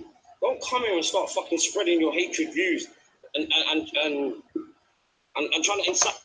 Yeah, well, basically, we get the gist of it. That wasn't a video that I found. That was a video that was posted by somebody on the chat, including Romy Tobinson, which is obviously the guy who owns or posted that video. So you kind of get the gist of what Raj is saying, that certain members wanted to take it over on a not just a philosophical reason, but more on a control reason. James. Can I just say, like, all right, this Rat Boy is standing, he's calling these guys, hate preachers, people that are hate preachers. He's standing, when I was looking into the crowd, he was standing with Bilal, Suleiman, and a lot of guys that are full-on freaking extremists. And can I just say that he went off round the corner with Danny Thompson, and had I not shouted him and Danny Thompson to come back, that he would have got a few slaps in my view, or something would have happened. He was aggressively going up to people, and he went up to Danny, and Danny just had enough. He had a difficult day, and the poor guy, he got searched and everything by the police and got harassed, but it was all Omar's fault. And that's after Omar approached, I can't remember, I think it was Modine, and I had to really say to Omar, stop being so aggressive, calm down. But he didn't calm down. He is a liability, and he has to be, surely something has to be done, because every single time anyone goes into Speaker's Corner, it's the same story day in, day out. Yeah, and the thing is, you're condemning these guys for doing one day of bad behavior. These guys do it all the time. Every week. That's great. Let them do it. I know, but why? Look, you all right, obviously, you're coming from a different We know the family. police aren't going to do anything about it. We know that, right? Until it gets out of hand, then they'll do something. But what I'm trying to say to you is that there's a hypocrisy. This guy is saying there's hate preachers coming and they're causing division, but you have these guys who are calling us kuffars, calling us this, they want Sharia and all this kind of bullshit, and they're mocking transgenders, they're mocking gays, they're taking a piss out of everybody else, and doing all sorts of divisions. All good. That's all good, Raj. That's all excellent. He even called Modine a Shia spastic, yeah. And what I'm trying to say is the hypocrisy I cannot stand. Yeah, like, but be consistent. If you're going to tell me not to come to the park, dude. hold on. If you're going to tell me not to come to the park, tell Bilal and Suleiman not to come to the park. Dude, I didn't say you can't come to the park. No, but what I'm trying to say to you is that the people you are dealing with, that I have to deal with, are telling me I am a hate preacher that cannot come to Speaker's Corner. Yeah, well, just ignore them. So what? Oh my God, James, this is why you drive me freaking insane. I'm not, look, before I say anything yet, I do like James, but I freaking hate you as well. You are freaking hating. I love you too, Raj. There's times I want to freaking, like, you know, literally, like, I don't know, get a stick and just like hammer your. I better not say that, but just like you drive me so insane because you're not. No, because thinking about you don't get what I'm saying, or maybe you do and you don't. Always want to be the white knight. Can you not look at the whole situation as? I am looking at the whole situation. That's why I'm disagreeing with you. I'm even asking you, to try and empathize with me and put yourself in my position. You're escorted at the park. What would you have done after that? That I done that is so wrong. So this is. You know what? I've just told you. I can't keep repeating it. It's the same deal. I went to the park and I protested for 3 weeks straight with a chessboard saying I'm playing Connect 4. Yeah, no, but that's what is that? That's just like no. What I'm saying is ridiculous, isn't it? What the fuck are you doing? Yeah, whether it's ridiculous or not, is not the point. The point is, did I go in there with violence? Did I go in there? Because I'm telling you straight now, James, you don't understand the amount of phone calls I got, especially from these guys. That do you want me to come the week after and we will protect you no matter what? I said no, because I don't want anything to go down at Speaker's Corner that is gonna freaking close it down. So instead of me doing that, what did I do? I did something quite light-hearted. I went there with a silly chessboard, with a thingy in that, and just stood there and didn't say hardly anything to anyone and refused to talk. So Raj is asking you to read between the lines, James, here. What lines? There is no lines. You're just But there. He's giving you the lines. Listen to what you're saying. So Raj is saying that he's had multiple contacts with groups and individuals saying that they will come and protect him like a cordon for day in, day out, every time he goes to Speaker's Corner, and he's refused because he wanted to protect not just his own freedom, but everybody's freedom, including the Muslim people's freedom in Speaker's Corner. So how did we get to? You've got to kind of respect that, James. Right, but why did we start today? Why was there a ton of copper vans today? Hold on. No, Raj, it's important for James to have his question answered. So James is asking, why were there so many copper vans? We don't know what. I think it's quite interesting that the chat, because the chat is exactly what the problem is with England. No, but the point is they were there. We are going to be dominated, and they have no fucking clue, and they think they're going to have a little battle with a bunch of nerds down the Speaker's Corner. That's got jack shit. You're going down the wrong path. Let me say the thing that is frustrating with you, James. I have taken the moral high ground. I had phone calls. You haven't, dude. Hold on. I had phone calls from Sikhs that said, "We'll come down to the park and I wish you had taken them up on that, because that would have been a better option." Surrounded you. I had phone calls from these guys saying we would surround you the week after. We'll come in there 50 man strong, 150 man strong, whatever you need. We'll be there every week. I said no.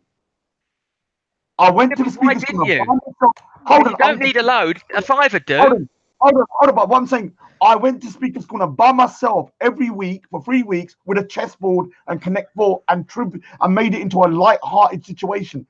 Within 3 weeks, things calmed down. Then we decided to do it on this day because things had settled down. Can you not see that I took the moral in terms of the best case scenario? I could have said come the week after and go freaking hammer and tongs, and the place would have been shut down. You're not giving me the credit. I don't want credit from you or anyone anyway. But I had 50 different options to go for, and I went for the best option I had. and today went out well, considering how I thought things could have went. But James, do you not understand that like 5 Sikhs would have been a far better option than a Oh my Chelsea God, you're supporter not shouting out understanding. "fuck You're you" not and what all that? matters? What does that matter, James? What about What the fact that they were all British people there, whether they're British Sikhs or British anybody else? White British men, that was the worst possible option.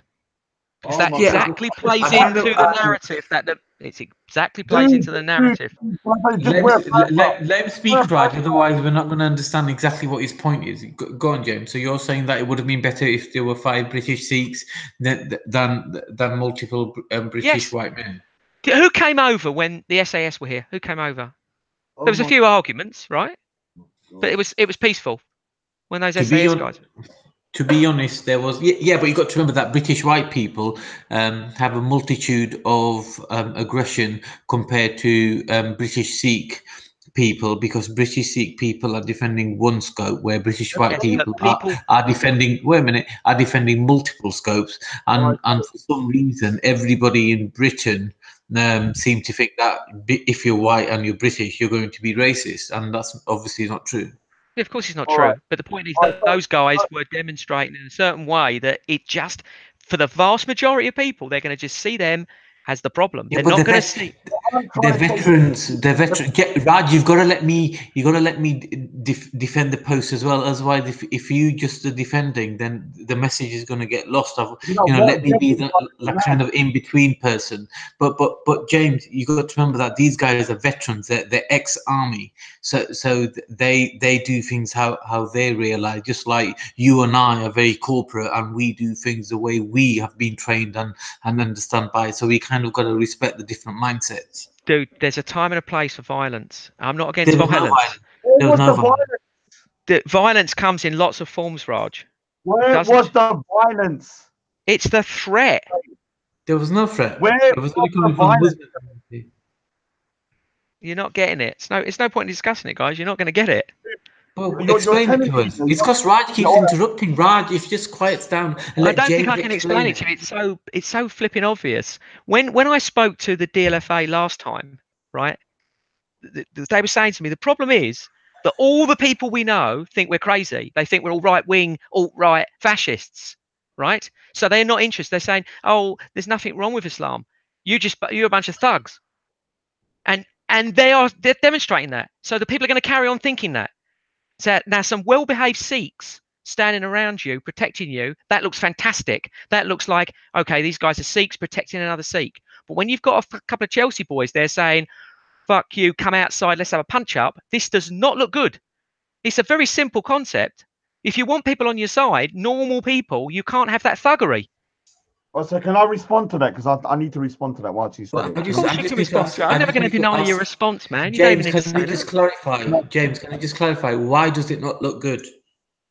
I don't know if you just don't get the culture here. I want you to explain it to me. Do you honestly think? Do you think that people, Manny, you say you work in corporate, right? Do you think that corporate people look at that and say, "Oh, that's a good argument. I'm really down with those Chelsea lads. They're making a good valid point about Islam." Yeah, but I understand that, but that doesn't mean that's the true case of it, though, is it? No, it doesn't, and that's precisely the problem. They're not So, but we're not dealing with. politicians, James. We're not politicians. You're going to have to be.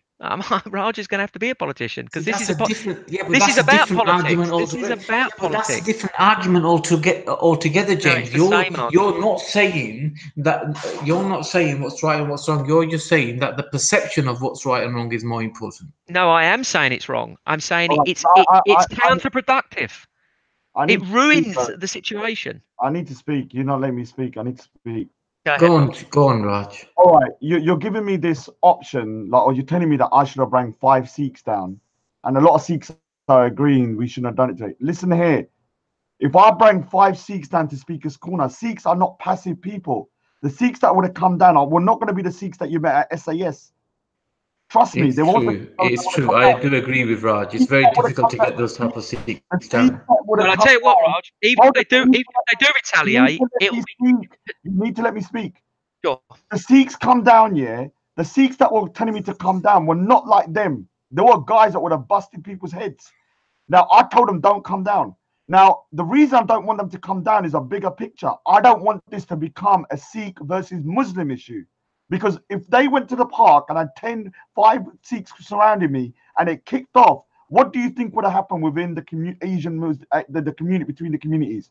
It would have become a Sikh Muslim thing, and it would have escalated to a ridiculous level, and then the whole situation would have been on a next level of madness. You don't understand how volatile the situation is between the Sikh and Muslim community. It's only been 15 years ago that we were having like full-on fights and riots that used to be called Asian fights. It was between Sikhs and Muslims.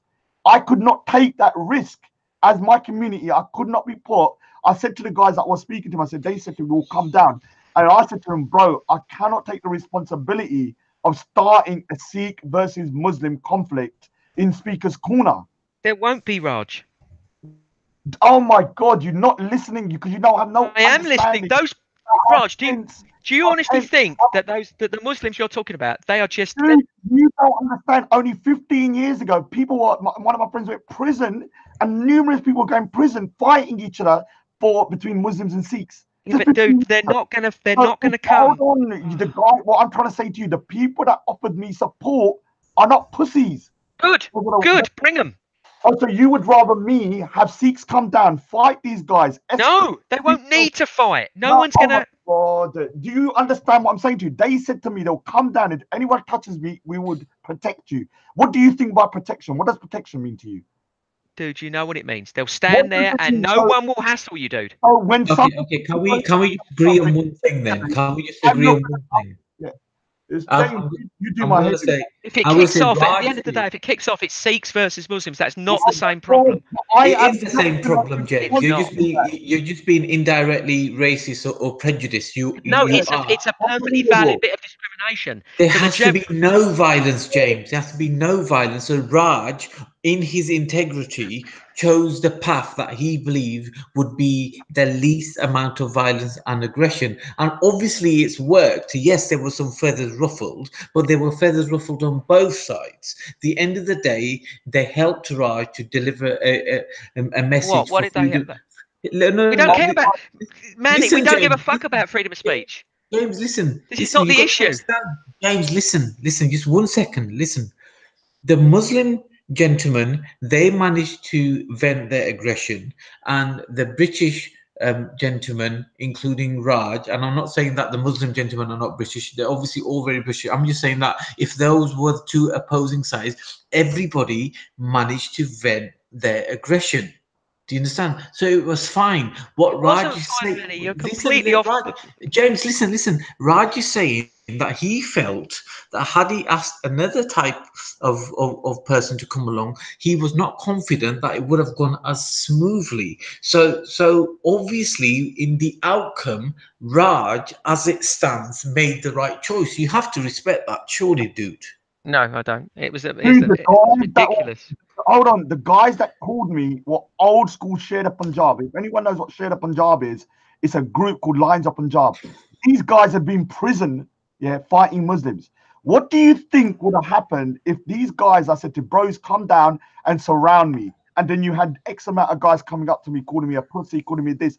Do you think they would have just stood there? Now, James, I'm sick and tired of this because you expect me to sacrifice my community by bringing Sikhs in, having them fight, go to prison, and then on top of that, I'm not saying that, dude.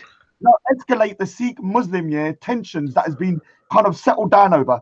I had to look at the bigger picture and say to myself, no, we will not. I'm not going to put them in that situation where they could be arrested, put out a thingy. Now, somebody said that I used the white. All I can say to that is enjoy the Sharia because you're going to get it. All I'm saying, because Lexi said I used the whites as a chess pawn.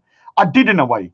It was a lesser of two evils for me in the sense that I thought, all right, I cannot say, because the blowback from my community would have been massive. My mom, my family, everybody, they would have said, look, you caused all this trouble at Speaker's Corner. The Sikh and Muslim community are now at loggerheads and fighting. And I've always said this is not the Sikhs versus Muslims. This is Sikhs versus extremists. I mean, Raj versus the extremists.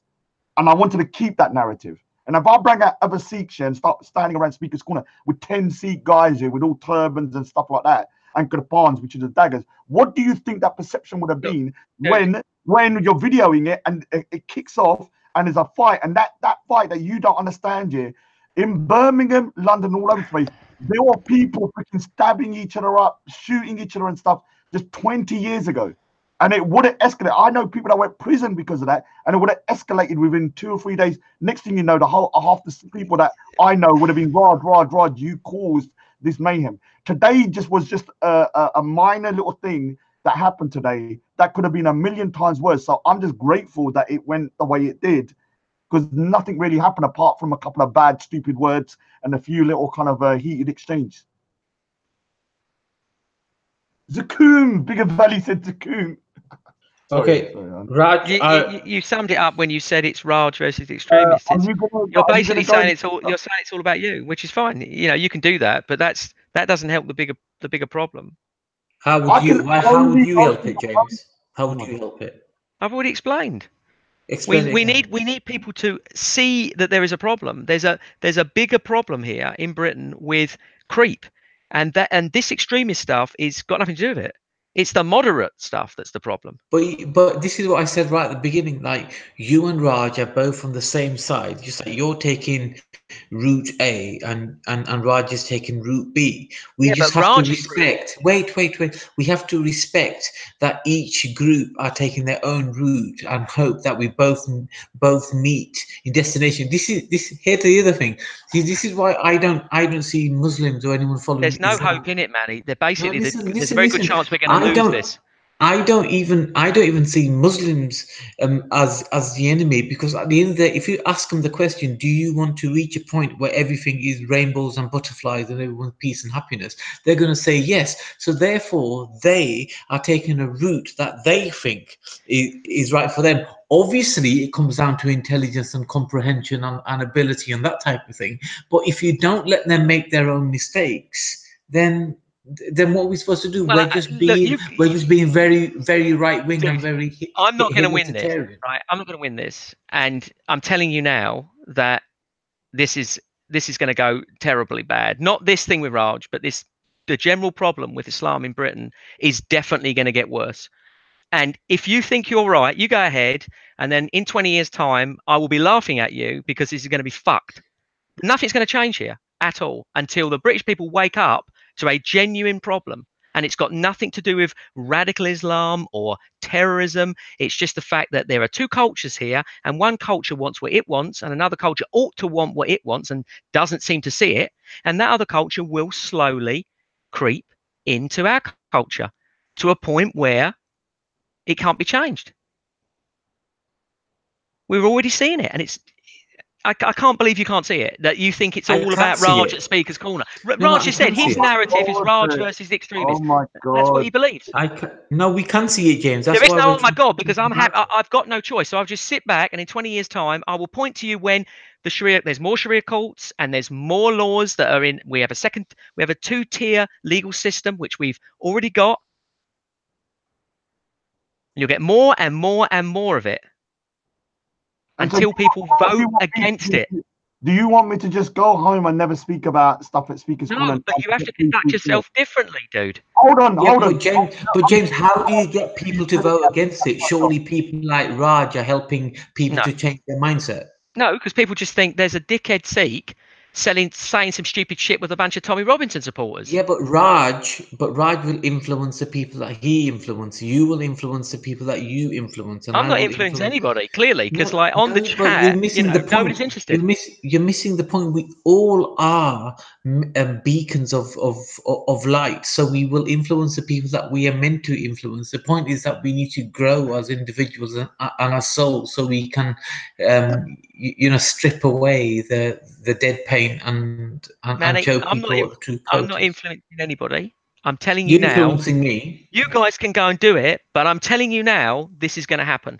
And if anybody, those idiots on the chat, take note, it's going to happen. And it's happening right now, and it's happening every minute of every day until the bulk of the public wake up and start voting differently and start saying, we're not tolerating this. This is wrong. But that's happening, though, isn't it? That's it's not happening. Absolutely not happening. That's why UKIP and for Britain Rising. Oh, really? So what happened to UKIP? Yeah, but that's because what's his name, Nigel Farage left it. Because UKIP are an extremely right-wing, extremely right-wing group, and a lot of people don't want that kind of. For example, Nigel Farage said publicly that he would rather have an insurance system than the NHS. Yeah, Who's going to vote for that? That's a side subject, though, isn't it? No, but the point is, people can't vote for that. So if he has got a tough line, and he actually said about Islam, he saw it as he was like neutral on it. He wasn't that bothered. Yeah, but that's because with Islam or any other religion or type of people, it comes down to psychology. So it comes down to the type of upbringing. So you could give somebody a page of text, Manny, and if you know as well as I do that the capitalists, all they want is a bit of cheap labour. They don't give a shit about anything else. And it's all short-termism with them anyway. They think they can stick a band-aid on it here and there. I mean, that's why they have appeased and had halal meat in the supermarkets or Sharia courts. They have appeased them, and they will continue to do so because they think it's easier that way. And that's the reason why Raj is escorted out of Speaker's Corner, Dude, because the police, they think understand it's the easy option. I don't understand what you're going on about. No, you don't, man. You're not seeing it. So that's fine. I can't. If I can't convince you, I can't convince you. You're telling me that I've got to change the whole of the UK, like tackle everything. I can only tackle what's within my. No, I'm asking you to tackle your little sphere of influence. I'm telling you that within my own sphere of influence, I'm not gonna drag my community, the Sikh community, into a freaking. Why do you have to bring? Why do you have to bring Sikhs that are going to kill people? Those Sikhs you bought were fantastic. Those are the people that offered their support. Yeah, but have you James, asked those other James, people to offer support? You do not James, I don't understand your angle in this at all, bro. My anger is because nobody gets it, and this is typical nonsense. People phoned me and said, Raj, we will support you. We will come down XYZ whenever you want. These are not the type of people that are just like meek little guys. They wanted to come down. You're not going to have people like the guys that came down before. They're not like that. If you're telling me that these guys are going to come down, and as soon as somebody opens their mouth, they're going to punch their heads in, then that's not a good idea, obviously. If I stood there with 10 Sikh guys in a corner, but you stood there with 3 Sikh guys and nothing happened. No, but that time was a different. There was no hostility then. I was coming back to Speaker's Corner after being escorted out the park. I made a decision to keep things light-hearted. Do you not understand? Okay, I've got a very serious question. James, are you drinking gin and tonic? You're insane. I don't drink, dude. Well, it's very rare. It's very rare. I had 2 options. Let me tell you the options. One was to walk in with the Veterans Against Sea and the FLA with 50 men strong. Yeah, like the Praetorian Guard. That's what they said to me. I said no. Second option had the Sikhs. Raj, you've been through it, man. Hold on, the Sikhs to come down and surround me and stand there 10 men strong. I said no. What did I do? I went there by myself with a chessboard to keep things light-hearted and let things play out for 3 weeks. And then they came today. And things were not that bad, considering how bad it could have been 3 or 4 weeks ago. Yeah, but no, I can't see it. You're not listening to me at all. You're in control. You're in control of the situation. You're insane, dude. You're insane. Anyway, I'm going to change the subject. So I know somebody that would like to come on and talk. I understand Manny. I think Manny needs to go. I need to play a video so we can discuss it. I'm going to go at one. I want to change the subject, so I'm going to play a video so I can have a go at Raj about something. Because I said to Raj that this guy did not spell his first name like any Punjabi I know. So anyway, just listen to this.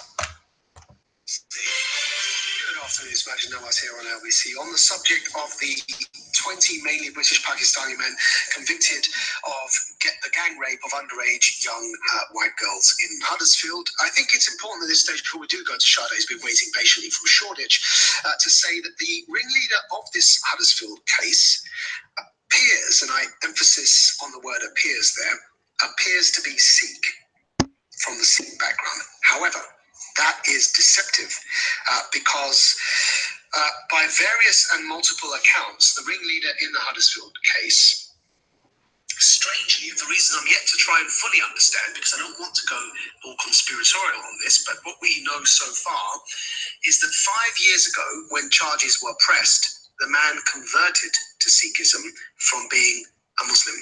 As a British Pakistani background, when he perpetrated these offences.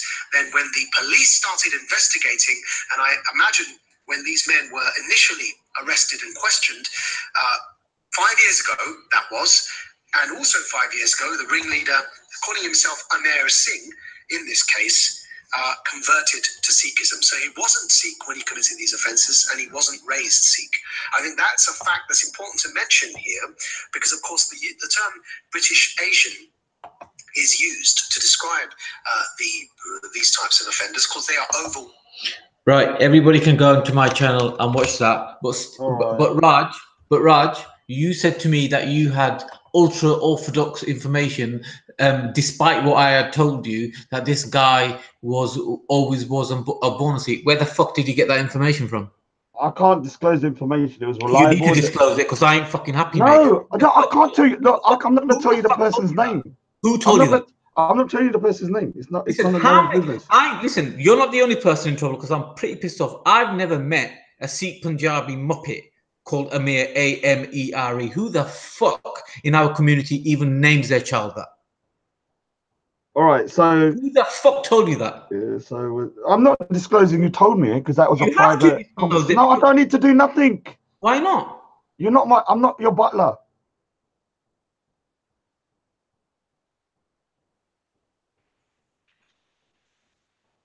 I'm listening. Yeah, what I'm trying to say to you, yeah, the person said that they checked, and when they checked, that the neighbors confirmed, because they knew where the person lived, that the neighbors confirmed that the person had been born Sikh. His surname is Dhaliwal.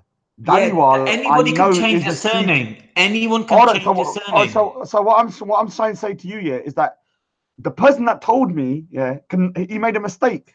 He doesn't need to be outed and for you to kind of go on a tirade against him. All you have to say is that he made a mistake and move on. Okay, fine. I don't know why you want to witch hunt with this guy, with me having to like expose the guy who it is. Because I relied on the information that you gave me. I know, but you're kind of going on like this guy is infallible, and the information he gave me was to me sounded reliable, because the person who I know it is has got lots of contacts, but I'm not going to say who the person is. This person is well connected. So it wasn't just some random dude that just said, oh yeah, it's thingy. So I took his word for it. So all I'll say is that, yeah, my bad. I apologize, because I'm shocked that, you know, that's the case. I'll have to do another video on it and kind of expose that now. Please so all I can do is apologize, can't I? And the word Amir is a Sikh name as well. I know somebody called Amir. Maybe it might be a Sikh name, but there's nobody in the Jat race, Jat DNA, that calls their child Amir, A-M-E-R-E. I can guarantee you that, because Dhaliwal is a Jat name. I am a Jat, and trust me, no Jat person would call their child Amir. Right, so I'm gonna start texting some people just to double check. Well, I'll text the person and say, what is that video? Where's the video? So I can. Manny Sinder Live and Manny Sinder, both channels have it. Right.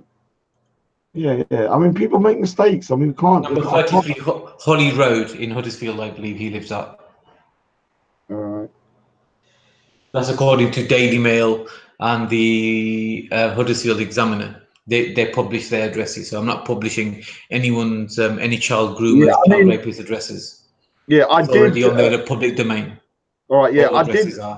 Obviously, I did get one or two conflicting thingies saying that it was thingy, that he was Muslim, and other people saying he wasn't. So I went with the one that I knew had the most, let's say, contacts, in my opinion. People naming fucking streams, coming up to me and saying the crap to me. So I mean, it's just disgusting. But fine, I accepted it, and I said to them there and then, all right, fine, he is who he is, and we take full responsibility. 4 out of 200-300 people, you know, convicted in Britain.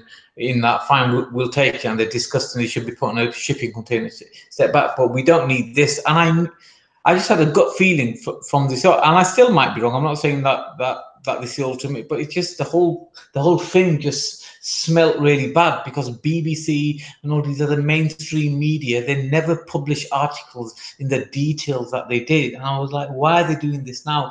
publishing information like they were, almost as if to highlight that, look, you know, there are other people other than Muslims doing this on a largely, and of course there is. I published a video stating that 90% are Muslim and 10% are non-Muslim, i.e. British and European and Indian and so on and so forth. It just, nothing smelt right. And you should have known, because the way this guy trimmed his beard was exactly like your mate Talutjan, or whatever his name was. It's exactly the same type of beard, so you should have known more than me.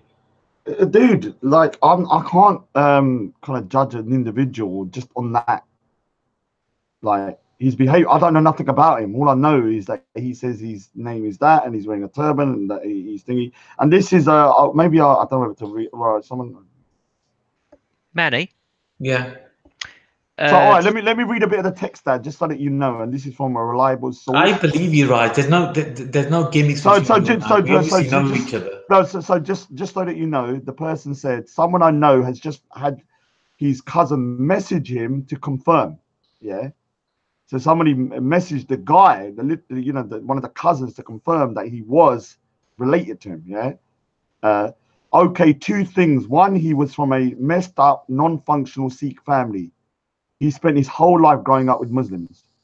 He kept a religious turban and unshorn hair after he was caught and charged, thinking he would get a lighter sentence. Yeah. Reports are he converted back to Sikhism. So, you know, that's what I got, and it sounded quite. The thing is, the reason why when you and I conversed over text message, and you see, I put it in speech marks. Like, this is what I've said in my earlier videos before I even met you, that when you work in the media industry, you realize the way journalists write, what they really mean. And it's a bit like knowing the difference between English and legalese. So when you read legal statutes and laws, you know that they're not written in English, it's written in legalese.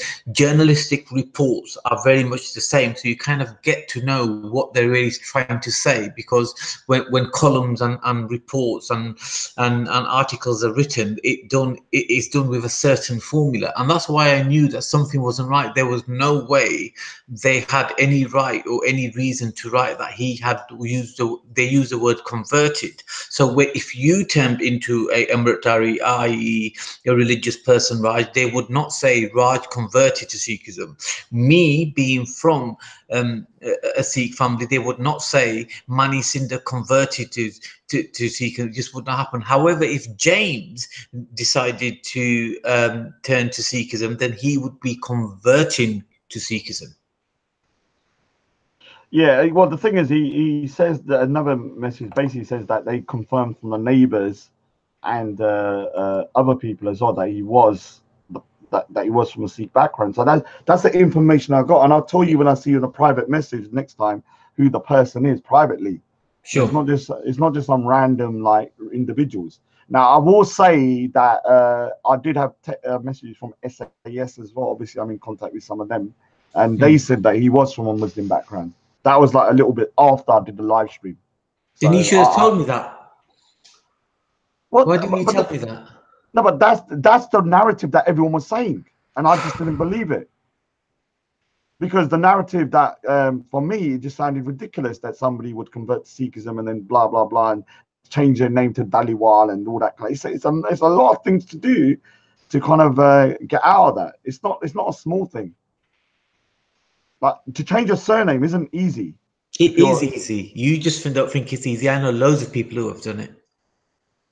Well, see, that's something new I learned. I didn't realize how easy it was. You can change absolutely everything. You can change your sex if you wanted to. You're lucky I love you, man. I would have gone.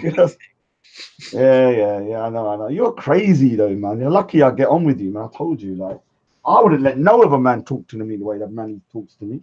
Yeah, that's because you know I've got your back. That's why. I know. I need you. Not that our freaking white devil James. God knows where we found him. James, listen. when you get to know James, when he's not doing this hocus pocus, hobbledy gobbledy, trying to be all this a communistic thing, James is fantastic. I don't know what's wrong with him today. Is he listening? I No, cannot tell he's you. like that. Something He's like really that a weird. lot. He's got some black magic going on with him today. Juju, James, it's that stick. It's the Mo Dean's Juju stick. Mo Dean Juju stick. can I tell you what it is? Do you know what the juju is? He's on that bloody messenger system called Oh yeah, you're right. Discord. Discord. I can't. Yeah. God, he's not Is he on doing the? any. He's not coming to Speaker's Corner. He's not doing any work for the business. You can't speak to him. His phone's off. He's like Hassan. He's a crackhead. Oh, Hassan's turned into a sex addict. Obviously, he's doing his other stuff as well. So no, Sorry, he's guys, talking I missed the last 20 minutes. I was on Discord. You are a complete gutter dwelling turd. What was Can't that? stand you, you gutter dwelling turd. Is that for me? Fucking- He's Yes, got this it's for voice you. changer. It's really gay, actually, to be That honest. voice, But all yeah, I can hear is loads of crackles and spits. And All right, all right. You Raj, are a gutter dwelling turd. Raj, Gutter dwelling turd. stop the Um, bullshit, man. Raj, I didn't do my speech because it turned out that they were criticizing Islam, and I didn't want any Yeah. much to do with that. So, do you want to read out our speeches now, or do you not want to? Oh my God, should I do it in this voice? No, No. don't. I can't hear anything. It's just this crackles. Yes. Oh, you can't hear nothing. What By the about way, now? when the Sikhs decide to leave because the country's gone to shit, Right devil. I'm going to have you Right executed devil. at the border. White devil. White Raj, devil. please stop it. Raj, Can you please hear stop me, it. white It's devil? awful. What is he Right saying? I devil. can't hear it. Can you? White devil. White Raj, you devil. can't hear it. Oh, you can't hear it? No, stop No, it. it just Oh, sounds okay, like all right. crackling. He All right, so thinks it sounds good, but it sounds awful. do you want me to read my speech out again? I'll do it Yeah. quickly though. Okay, do it quickly, and then I'll read mine. Can I All right, laugh all the so- way through it? Is that okay? No, you can't. So, all right. So I'm reading Yes. my speech again, but I'm going to do it quick. Since the 16th of September, 5 weeks ago, I've been protesting nearly every Sunday at this spot over the bullying and intimidation at Speaker's Corner. But today is the end of my protest. I would like to thank Richard Inman and the Veterans Against Terrorism, the FLA, for coming down and supporting me today. Before I go into my speech, I want to make it crystal clear that I'm not representing the Sikh community but myself. And although some of my fellow Sikhs disagree with me, and now I convey my message, there are lots that they do agree with me, especially on the issue of Asian Muslim grooming gangs. I know after this speech, I'll be called the usual derogatory insults like Uncle Tom, Coconut, Bounty Bar, Traitor, etc. by the usual suspects, and that I'm being used by the far right as a token Sikh. To them, I say this: nobody apart from my mum can control me or make me do something I do not want to do. Not Tommy Robinson, not Richard Inman, not the DFLA, FLA, or even the Sikh community. Whatever I do is my choice, through my own free will. And if I felt any of these people or organizations were racist or went against my moral principles, I will condemn and call them out publicly. So why did I start this? Can you hear me? Yes. Yeah. So why Sorry, did I Raj, start I this missed all that. I protest? was having a piss. So why did I start this protest? Speaker's Corner has been around since 1872 and is a landmark and cornerstone for free speech in the UK. It has had extremely controversial and world-changing speakers like Lenin, Karl Marx, George Orwell, etc., with few incidents. But over the last 2 years, Speaker's Corner has slowly been reduced to a place where free speech is being suppressed by bullying, intimidation, and even violence. Due to time constraints, I cannot describe how it got to this point. But the last 6 weeks has seen the culmination of all that is wrong here erupt. The catalyst was Tan's speech and controversial behavior on the 9th of September. I totally condemn Tan's behavior and racist language. And although I totally disagree with him, he still had the right to express himself without threats of violence and intimidation. After Tan was escorted out of Speaker's Corner, things turned nasty and a witch hunt ensued. And over the course of the day, people were bullied, intimidated, threatened with violence, and in some cases actually assaulted, like Cannon from Titans TV. Others are bullied into giving apologies, and some women were surrounded, intimidated, and harassed. This is unacceptable and should never be condoned. I never apologized. Due to this, over the following week, I was harassed and received threats of violence that would be removed from the park by force if I did not apologize. I stood firm and came to Speaker's Corner at this spot the following Sunday to protest, where I remain till today. My aim was to highlight the bullying and intimidation and the forced implementation of religious blasphemy laws in relation to criticizing certain ideologies like Islam. Throughout the day, I was harassed and received threats to leave Speaker's Corner or apologize. I refused and repeated my catchphrase, "I ain't paying that bullshit, Dizzy, you're mad," in response. This phrase, although humorous, has a serious meaning behind it. The jizya tax is a protection tax under Sharia law, which is to subdue and demean the non-Muslim or kafar into submission. Under Sharia, the payment is money. But under Speaker's Corner Sharia, the payment is apologies, begging for forgiveness, and shutting your free speech. After hours of abuse and threats, I was escorted out of Speaker's Corner by the police for my own safety, followed by a baying mob and taken to safety. For the mindless mob, this was a victory. In reality, they had lost, as this will only strengthen my resolve to come back and express my freedom of speech through protesting. Over this time, you may have seen my chessboard and Connect 4 set up with the slogan, "I am playing chess and you're playing Connect 4. This might seem like the behavior of a madman, but the message was simple, which was my game plan was sophisticated and 10 steps ahead, which is akin to playing chess. And in comparison, the violent savage mob's game was so simplistic, like playing Connect 4. I was called a misfit, a beta male, a weirdo. To those people, I say, yes, I'm all of those. But guess what? You're ultimately going to lose to this misfit, beta male, and weirdo, as intimidation, bullying, and violence would only get you so far before you're exposed for the bullies that you are. The biggest hypocrisy, though, is a reason for me and others being bullied and forced out of the park as hate preachers. For me, it was highlighting issues like the Asian Muslim grooming gangs, extremism, terrorism, and the issues that affect us all. These issues are real, but now we have come to the ludicrous and sad point in the UK where facts are now classified as hate facts. I want to ask the individuals that want me out of Speaker's Corner for being a hate preacher, do they also want their fellow Muslim brothers out?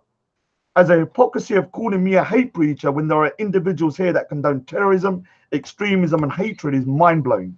Ask yourself this, is it hate speech when Muslims openly support a barbaric legal system like Sharia law that calls for the execution of apostates, homosexuals, transgenders, blasphemers, adulterers, etc., with actual real-life consequences that are truly hateful, like chopping off heads and hands, throwing gays off buildings, and stoning adulterers? Is that not hate speech? Throughout the last year, I've heard countless Muslims openly agree and justify the barbaric system, and others wanting to implement it in 21st century Britain. But I am condemned as a hate preacher for criticizing and opposing it. Does that sound logical to you? But even though I condemn this practice, I will still defend your rights to express your views supporting it. This is the beauty of free speech, as it allows us to express our true feelings, and in doing so, we can expose and challenge the bad ideas and embrace the good ideas. And in my opinion, blasphemy laws and Sharia law is a motherload of bad ideas. So that's the bit I read, but I got a bit more that I might read, but it's only for like 3 minutes, the rest of it. I didn't have time to read it. So why don't you finish it? I'll finish it. All right. So the next bit is only a couple of maybe 2-3 minutes. So the next part of my speech is I couldn't read this because of time today. The next part of my speech is about the future of the UK and multiculturalism. Over the last 25 years, I've seen the Asian community, which comprises mainly of Sikhs, Hindus, and Muslims, start to go into separate and very distinct directions. Although I condemn the history of the British colonial past and especially slavery, I do classify myself as British. To be more precise, I'm British by nationality, Punjabi by ethnicity, and Sikh by faith. All three of these components have created the person I am today. Take one component out, and I would not be the person you see standing here. The ubiquitous issue that has arisen facing the UK now and in the future is the issue of integration. When I speak to the various communities in the UK and ask the question, are you British? The answer, depending on the community, varies drastically. For me, if you're a permanent UK resident, the answer should be a simple yes. The Sikh and Hindu community have on the whole embraced being British without losing our unique identity. But the sad truth is that to a lot of people from other immigrant backgrounds, this is either difficult to answer or is a categorical no. And this is going to be controversial. And once again, I do not speak for the Sikh community but myself. The Asian, Sikh, and Hindu community on a whole have been successful immigrants to the UK and are excelling in all areas. This cannot be said for the Asian Muslim community, which is why I personally feel the umbrella term Asian community is outdated and should not be used, as it lumps the different communities together who now have very different outlooks and goals in the UK. And although I do not have kids, but I do have nephews and nieces who I care for and love and want the best for them in the future. In order for that to happen, the UK needs to be unified, and we need to accept we are British while still keeping and embracing our unique cultures and faiths too. And to any racists and bigots out there that say we cannot be British, I say shut up, as I am British and you cannot do anything about it. If you keep on telling someone they can't be British because of the color of their skin, then all you would do is feed into the division and alienate them and make them hate the UK. I'll try and end on a positive note, which is that the majority of Asian Muslims just want to work, look after their families and enjoy life. And a lot will consider themselves British, including an ex-soldier who goes Speaker's Corner and served in the UK military. But due to the extremists within the community, expressing their loyalty to the UK can be problematic and even dangerous. But these are the people that we need to build bridges with and to support. Before I end, I want to mention that on the 23rd of October, Tommy Robinson is going back to court. I hope him well and that justice is served and he walks free. So I big up Tommy Robinson. And I also want to give my support to Soldier X for his bravery in speaking out against the stupidity of the UK army. After all the speeches are over, I recommend going around and talking to each other and to put aside your own prejudices about each other. As the only way to move forward is to talk openly, which is why Speaker's Corner and free speech is so crucial to the UK. Finished? That's it. Well done, mate. That was a good speech. Yeah, so I didn't, obviously people couldn't hear it, but I'll do the speech fully when I go back. So Okay. was that a speech that was divisive? Well, I think it was quite inclusive. I think it was pretty to the point. Let James cast his conclusion on that, and then I'll give my one. I don't really have any conclusion on that. You can more or less what Raj has always said. There's nothing new in there, is there really? I obviously didn't give my speech because I didn't want to be. I didn't want because of the previous speeches. I didn't want to be on the same stage and be so. I felt it was very aggressive against Islam, and as you guys know, I'm not about that. But anyway, this is what I was going to say. I started to attend Speaker's Corner only this summer to support Raj and to speak against institutionalized paedophilia and grooming gangs. Judging by today's attendance, I can now take early retirement. Since my first attendance, I have been called an Islamophobe for speaking out against grooming gangs, a liar for stating facts, a racist for wearing an England football shirt, and an Uncle Tom for wanting to protect British values such as free speech. When some of these rather ignorant aggressors failed to unhinge me, they and their friends resorted to calling me childish names such as transvestite and tranny. Such was their obsession with me, they even mentioned me in a crummy and childish music video. One man from East London spent his entire journey along the M1 making a video about discussing yours truly, even though he should have received 3 points on his license. Now, imagine a world without free speech where members of parliament, religious clerics and other gangs of men are allowed to rape our children and we are not able to speak out or protect them. Governments and their officers are able to do whatever they like and we are not able to protest we are not able to protest or we shall be incarcerated. In this hellish world of no free speech, if anyone dares to speak out against any religion or any organization, they shall be imprisoned, tortured, or stoned to death. In this world of no free speech, if anyone dares to call out any individual or group for harassment or intimidation, then a group of violent thugs shall be used to quieten that person down immediately. Now, those of you who are able to hear these words will have already realized I am not talking about some fictional world of the future. I am, in fact, talking about the backwardness which has already taken hold of this country. We have all seen Tommy Robinson locked up for simply speaking out against grooming gangs. We have all seen Melanie Shaw vanish overnight for calling out institutionalized child rapists. We have all seen Raj harassed and intimidated to such an extent that police had to escort him out of the park for his own safety. We have all seen groups of men surround women and teenagers in Speaker's Corner in order to intimidate them and worse. So what is my point? My point is that we are not in a fight to protect free speech. We are in a fight to win free speech back.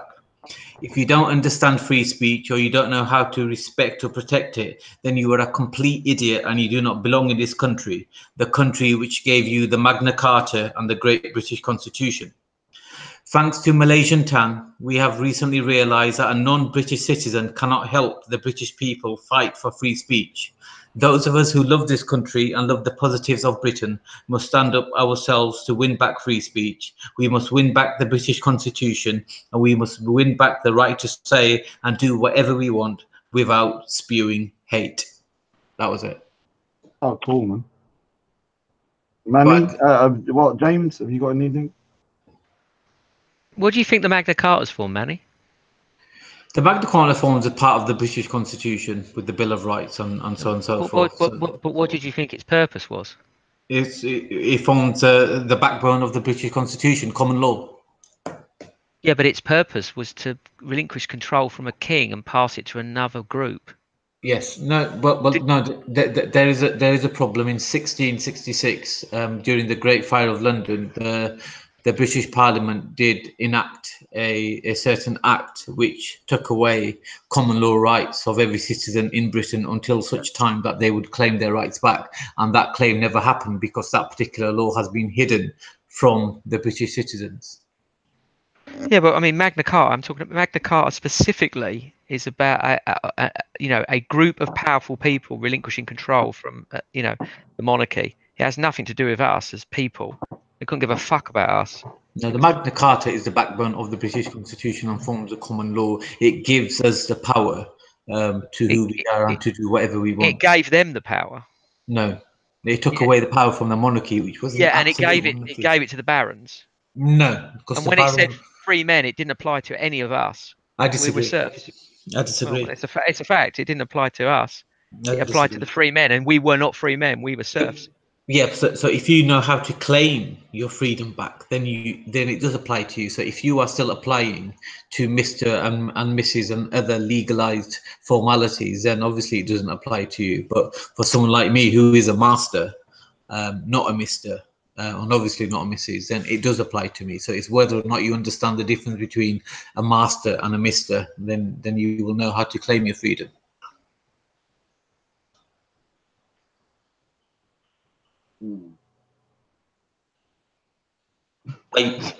Are you a master, James? What's that, dude? Are you a master? Dude, we're serfs. There's no master. There's just serfs, right? We're serfs, and we are bound to the land. We're sold to the land. There isn't anything to do with being free. There's no way of claiming your freedom. You're fucked. You can't even travel. It's illegal. Well, no. Well, look, this is another show altogether. I disagree with you. I agree and disagree with you. That's okay. We can bring evidence for that. That's fine. What you're saying is correct, as long as because people don't know how to claim their sovereign being.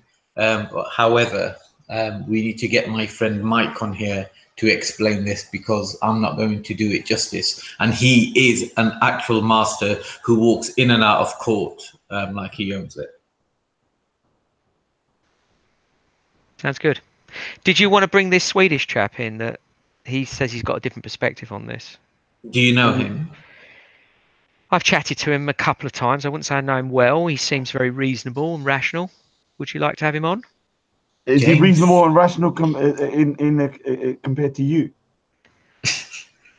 Or is of course, obviously, because I'm the one judging him. So yeah, of course, to me. So obviously, don't let him on if that's what you think. Because I'm sorry, James, you have gone into pure retard mode. Yeah. Something has happened to you that either someone has cut my opinion's not changed. It's the same as it always was. Chopped off your balls, sodomized you. I don't know what's happened to you over the last day or two, but you have gone freaking apeshit crazy. Do not trust his judgment at the moment. We need to speak to him afterwards offline. Manny, do you want to do it or not? Because I can get the email address from the guy. Do you want to do it? Yeah, sure. I mean, I want to finish around 1 o'clock because I have a long day tomorrow. I tell you what, why don't we do it another time then? Bring him on another. Yeah, we'll do it another time. I want to give him a chance. I want to give him, because he's got a unique perspective on this. He says so. I'd like to give him a chance to say it, and I don't want to cut him short. So.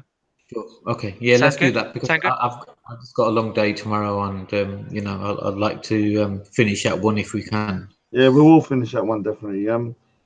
All right, so I'm going to be texting the guys that I'm going to be trying to find out more information about that guy anyway, the one that you was talking about there, because it seems that you might be right, but I'm still, James the devil, man, seriously.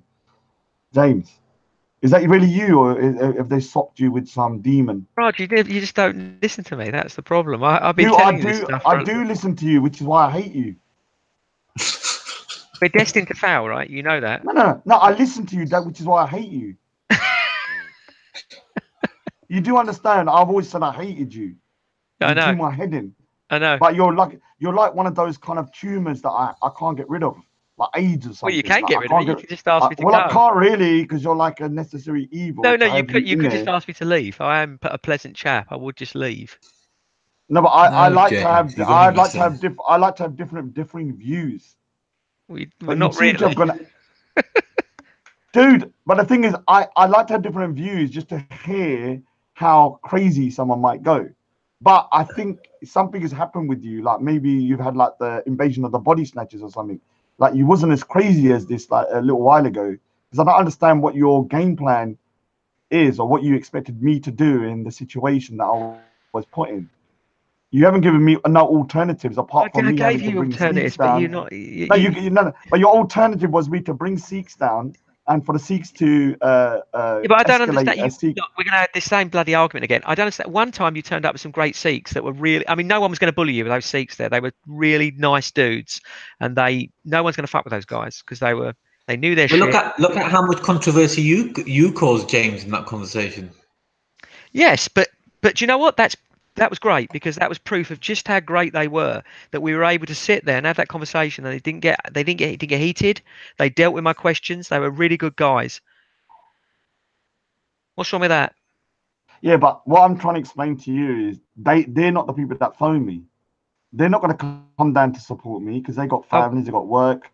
Even the guy that came with the turban had to get his face blurred because people were calling his particular workplace. So the people that would have come down wouldn't have been these kind of nice Sikhs. They never offered any support. Well, obviously, I'm not suggesting you bring down. I find it hard to think that they're thugs, but I mean, if I'll have to take your word for it, right? I can't. What I'm trying to say to you, the people that offered their support were people that have been to prison. They're not these meek Sikhs that are going to come down. They would have come down and they would have probably kicked off. If what I've told is correct, there's quite a lot of people there that have been to prison at the corner, and they don't get fucked with. People know better than to mess with them. I know, but what I'm trying to say to you is that I am not going to get the Sikh community involved in this big hoo-ha for Speaker's Corner. No, you've said you've cut off my options there, haven't you? So yeah, so I'm thinking of the bigger picture. Like I don't want to go down that rat hole again. But James Goddard, man, James Goddard. Yeah, well then they look. At the end of the day, this is the UK. The Speaker's Corner and the white indigenous population need to defend certain things that are part of your culture. You can't expect me to defend it. Yeah, all they the time do, but not by standing there calling people pussies. It's not. Can I ask you a very serious question? Are you more upset that you think it makes the white people look bad, and you would have rather it made the Asian people look bad, like Asians fighting Asians? No, the only thing I care about is the long-term political change that is required. That's what I care about. Which is to clamp down on this ridiculous Islamic creep that's got to stop. Yeah, but you're kind of condemning me for speaking about certain because I'm friends with you. I'm able to. I'm on a stream. You have some influence. Look, I'm telling you because I feel that I can tell you. If I thought you were completely impossible to talk to, I wouldn't bloody bother, would I? No, but I want you. But you're not giving me no solutions. I am, but you just keep telling me I can't. No, but it's not that I can't go. I can't go down that route now because it's in the past. So I can't go back in time. Do you think I don't know people? I know people that could come. So what I'm saying to you, I know people that could come to that corner, and what they would do, they would punch someone's fucking head in. Yeah, but what I'm trying to say that is not going to be a good message. Yeah, but what I'm trying to say to you is that look, we are now at a point that we have to look forward. What is your solution to the way forward? I know to that corner because they would be bad. I know you probably know some lunatics. I could imagine you being some kind of like freaking knowing what's his name? It's like freaking lunatic's name, El Chapo or something. Well, he's a Mexican dude. I'm hardly likely to know El Chapo. Or some lunatic like that. I know people that are quiet people, but they will punch people. I want to say you're like Manny. I can imagine like when you go ape shit, you'll go on the next level of mad ape shit. So I understand what you're saying because you're just that type of person. But all I'm saying is Dude, that this is. I tell you what's going to happen. I tell you what's going to happen with this. It's this classic political situation. We'll leave it. It'll get worse and worse and worse. And then eventually a party will come along, like a populist party, that will promote like some sort of right-wing extremism, and they'll get into power, and then no one's going to be happy. And that's what we're going to end up with. We either nip it in the bud, or we end up it gets worse and worse and worse. I mean, once the Islamic community grows to a voting populace of around about 20%, we're going to have a problem, and it will. Because they are, in terms of their vote, they are an homogenized group. They're not an homogenized group culturally, but they are in terms of their voting power. And that is going to make a radical change in Britain, because we are not, the indigenous people are not an homogenized group in terms of voting. Did you hear the conversation? I'm gonna put a video up that is shocking. Like me and Sophia were standing towards the end of the day. You don't want there, and there's this white kind of elderly lady white convert who wears like the headscarf. I don't know if you've seen her before. Like a Cockney voice. Cockney voice of a headscarf, did you say? Yeah, she's a white convert from the East End, so she's got like a Cockney, because she's kind of like she's a white person. She came over and she came over and she I think I do know who you mean. Always has a black headscarf, is it? Yeah, she went over to Sophia Lewis and she said, "I'm really sorry about the way you was treated by Muslims and all that." And it started off very, very pleasant, and I was like, "Oh, well done, thank you." Then it started turning into like I said, "All right, so what's your views about what should happen to somebody who's transgender?" And then obviously it went into a shit show. And she basically, I don't know if I should, I'll have it on my video. We'll discuss it in the next day because we need to end. But basically, she said on camera that she would accept that if her daughter was either gay or she committed adultery, she'd be okay with her being stoned to death on camera. So we are living with people that have a mindset which is so backwards. It's not. Look, we don't have to. What the point is that they have an absolute position on this, right? They are driven by their faith, and so it's up to us in the secular West to oppose this sort of creep. Because the thing is, at the end of the day, they have a principle, which is that the indigenous, group that they move into, they have to abide by those laws. Fine, but of course they've got creep already, right? But when they have a voting power, they can change that. They can change it so that there's more Sharia, and people just are not seeing this. I've said this before. I've always said that. That's my main message. I know, dudes, but we've got to be smart about how we go about it. It's a PR problem. We can't just be having these thugs coming down and acting like tits. It's not about. I don't give it. Tommy Robinson is like a cult. Steve the Atheist said that. They're like a cult, and it's a bad cult. Counter narrative. Everything's like a cult, though, isn't it? Really. Yeah, but we want normal. We want the normal political parties to be saying this. We don't want these extremists. No, we don't want Britain first. We don't want fucking Britain first or the BNP. Yes, Those arseholes. No, we don't, Manny. They're arseholes. We want nothing to do with them, because I tell you what, you and Raj will be under attack from these people. Well, listen, how would it make you feel if I joined Britain, for Britain? Sorry, For not Britain first, for Britain. How would you feel if I stood for election with for Britain? That's fine. I didn't say for Britain. I said Britain first and the BNP.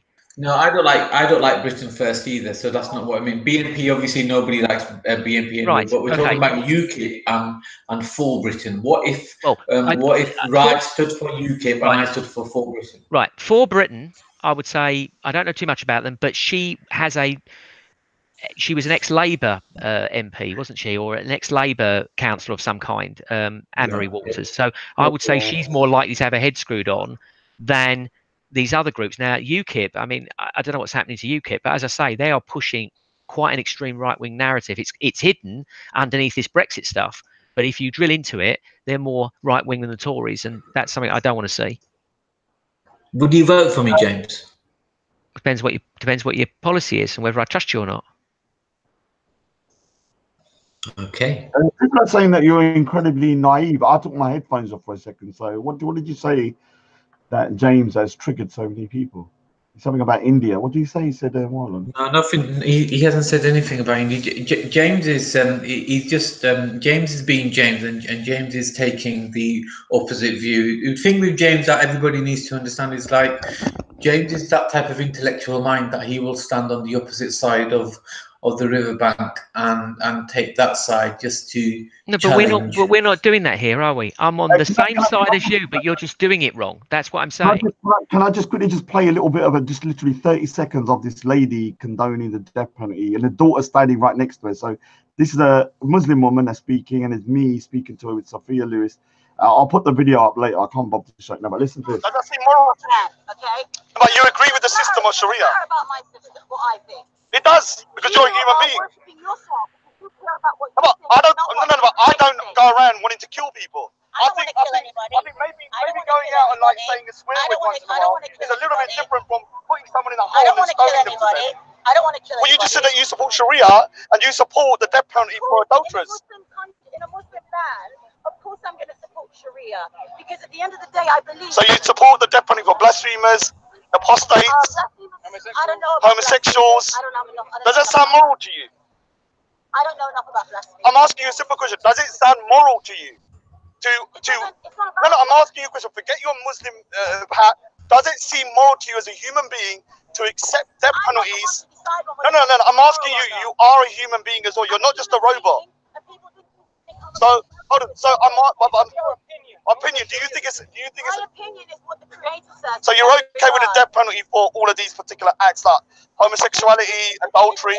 If it is stated that that is what the law is, then I have to say that I cannot speak louder than the Creator. And what if your daughter committed? I couldn't do the job. What if your daughter committed a sexual act out of marriage? Would you stone her? I couldn't do the job. Would you be happy for her to be stoned? I couldn't do the job. But would you be happy for her to be stoned? Would you be happy for your daughter to be stoned? Would you be happy for your daughter to be stoned? Would you stop it? I would accept it. And her daughter was standing right next to her. Think about this. No, but that was a daft question, man. Of course she's not going to be happy with her daughter being stoned. No, but What we need to get them to say, I mean, look, Shia Blade Runner. You didn't listen to what she said. I did listen to what she said. I said, would you accept it? Yes, and she said yes. So how is that a stupid question? You're being a rock prick today. No, because you're saying, are you happy for your daughter to be stoned? What sort of answer? They're going to say no. What do you expect them to say? Know, but instead of listening to the whole thing, you're going into a freaking... Listen to the whole thing, Raj, but it's all about PR, dude. Come on. I know, but you're so freaking high. Let me tell you something. When you're not giving any credit for anything. Dude, everything you're saying is negative. No, let me tell you something positive. You're like shitting out negativity non-stop out of your mouth like a diarrhea. I know, because you want people just to agree with you, and I'm not going to do that. I'm not. But when I showed you a video like this, instead of you saying, "Oh, the end bit is she agreed that she's okay." Dude, why are you showing me this video? Oh my God! No, just answer the question. Why do you think you're showing me this video? Just answer the question. Are you there? The white devil has defeated me. Let's just say the white devil has defeated me. You're showing me a video where a Muslim... This is how they conquered India. They just went on and on and on. Listen to me. You're showing me a video of a woman that is a Muslim that is agreeing with the Sharia law. Tell me something I don't know, man. Of course they agree with it. What you need to do, it's good in a way that we need to keep having them say this stuff. I mean, like I wanted to come and say a positive thing to you. You once interviewed Shia Blade Runner. You've probably forgotten about this. This was ages ago, months ago. And he's a very calm person. When you were talking to him, he's super calm. And a super calm person just said to you that a homosexual should be executed. Oh my God! Matter of fact, he said it. He said it right in front of you on camera. All right. So let me. Really matter of fact, like it was just picking strawberries. All right. So let me put it into context. This lady, this Muslim woman, come up to Sophia. She come up to her and said, "Sophia, I feel really bad for Muslims being bad to you. I'm really sorry for how they treated her." Then in the next sentence, she is agreeing with a death penalty for what she's doing. Can you not see how hypocritical that was? Which is why that video is important when you watch it in context, in the whole conversation. Look, there's only one message here, and you're just. This is what the fuck are we talking? Sophia's got nothing to do with this. She just clouds the whole thing in terms of the issue of Islam, right?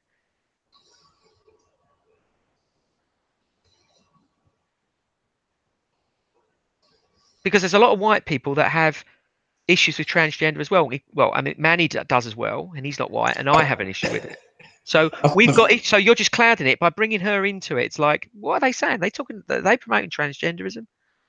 So that's like, or are they not promoting? I don't know what's going on there. So that's like a totally confusing message. It's got nothing to do with Islam. I'm gonna ask you a serious question, James. Are you actually listening to anything I say, dude? No, I'm asking you a serious question. Are you on crack? Are you on some kind of intoxic? I don't know what's happened to you.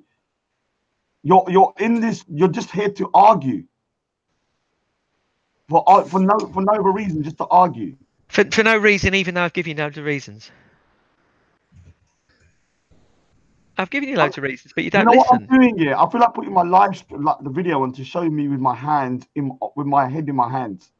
Dude, do you accept that when you talked calmly to Sheer Blade Runner, you were excellent. You were excellent. You spoke to Sheer Blade Runner, and it was excellent because it was really calm, and he just stood there like cool as a cucumber, and he went, "Of course they've got to die, homosexuals." That's the stuff we want, where it's nice and calm, and it's like revealing the truth about what a rational, intelligent person is telling you. He's telling you he wants to kill homosexuals on camera. In a culture where homosexuals have just got the right to marry, and he wants them dead. This is seriously a problem, right? And you did it perfectly, Raj. You were nice. You were chatting to him, and you just got him to say it. Oh my God! What's wrong with that? That's perfect, isn't it? Can you see how intelligent James is? And instead, you're going on about you're asking that woman.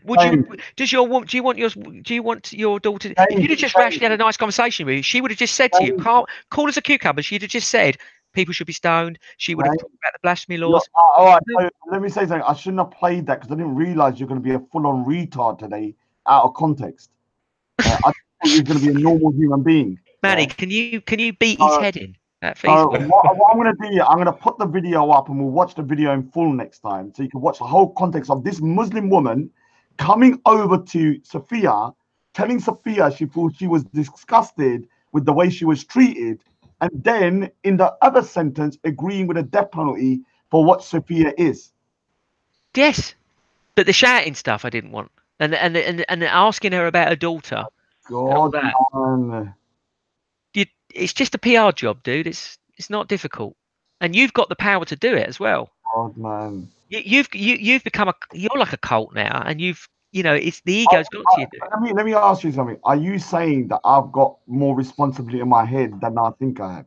Yes. What are you trying to say to me? You've got tons of it, and you don't get it, and you're acting like a bit of a child, to be honest. And you should take some fucking responsibility.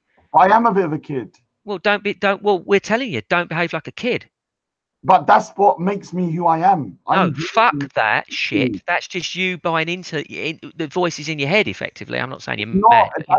I've always, look, one of the things that probably endears me to people is that I'm quite young at heart.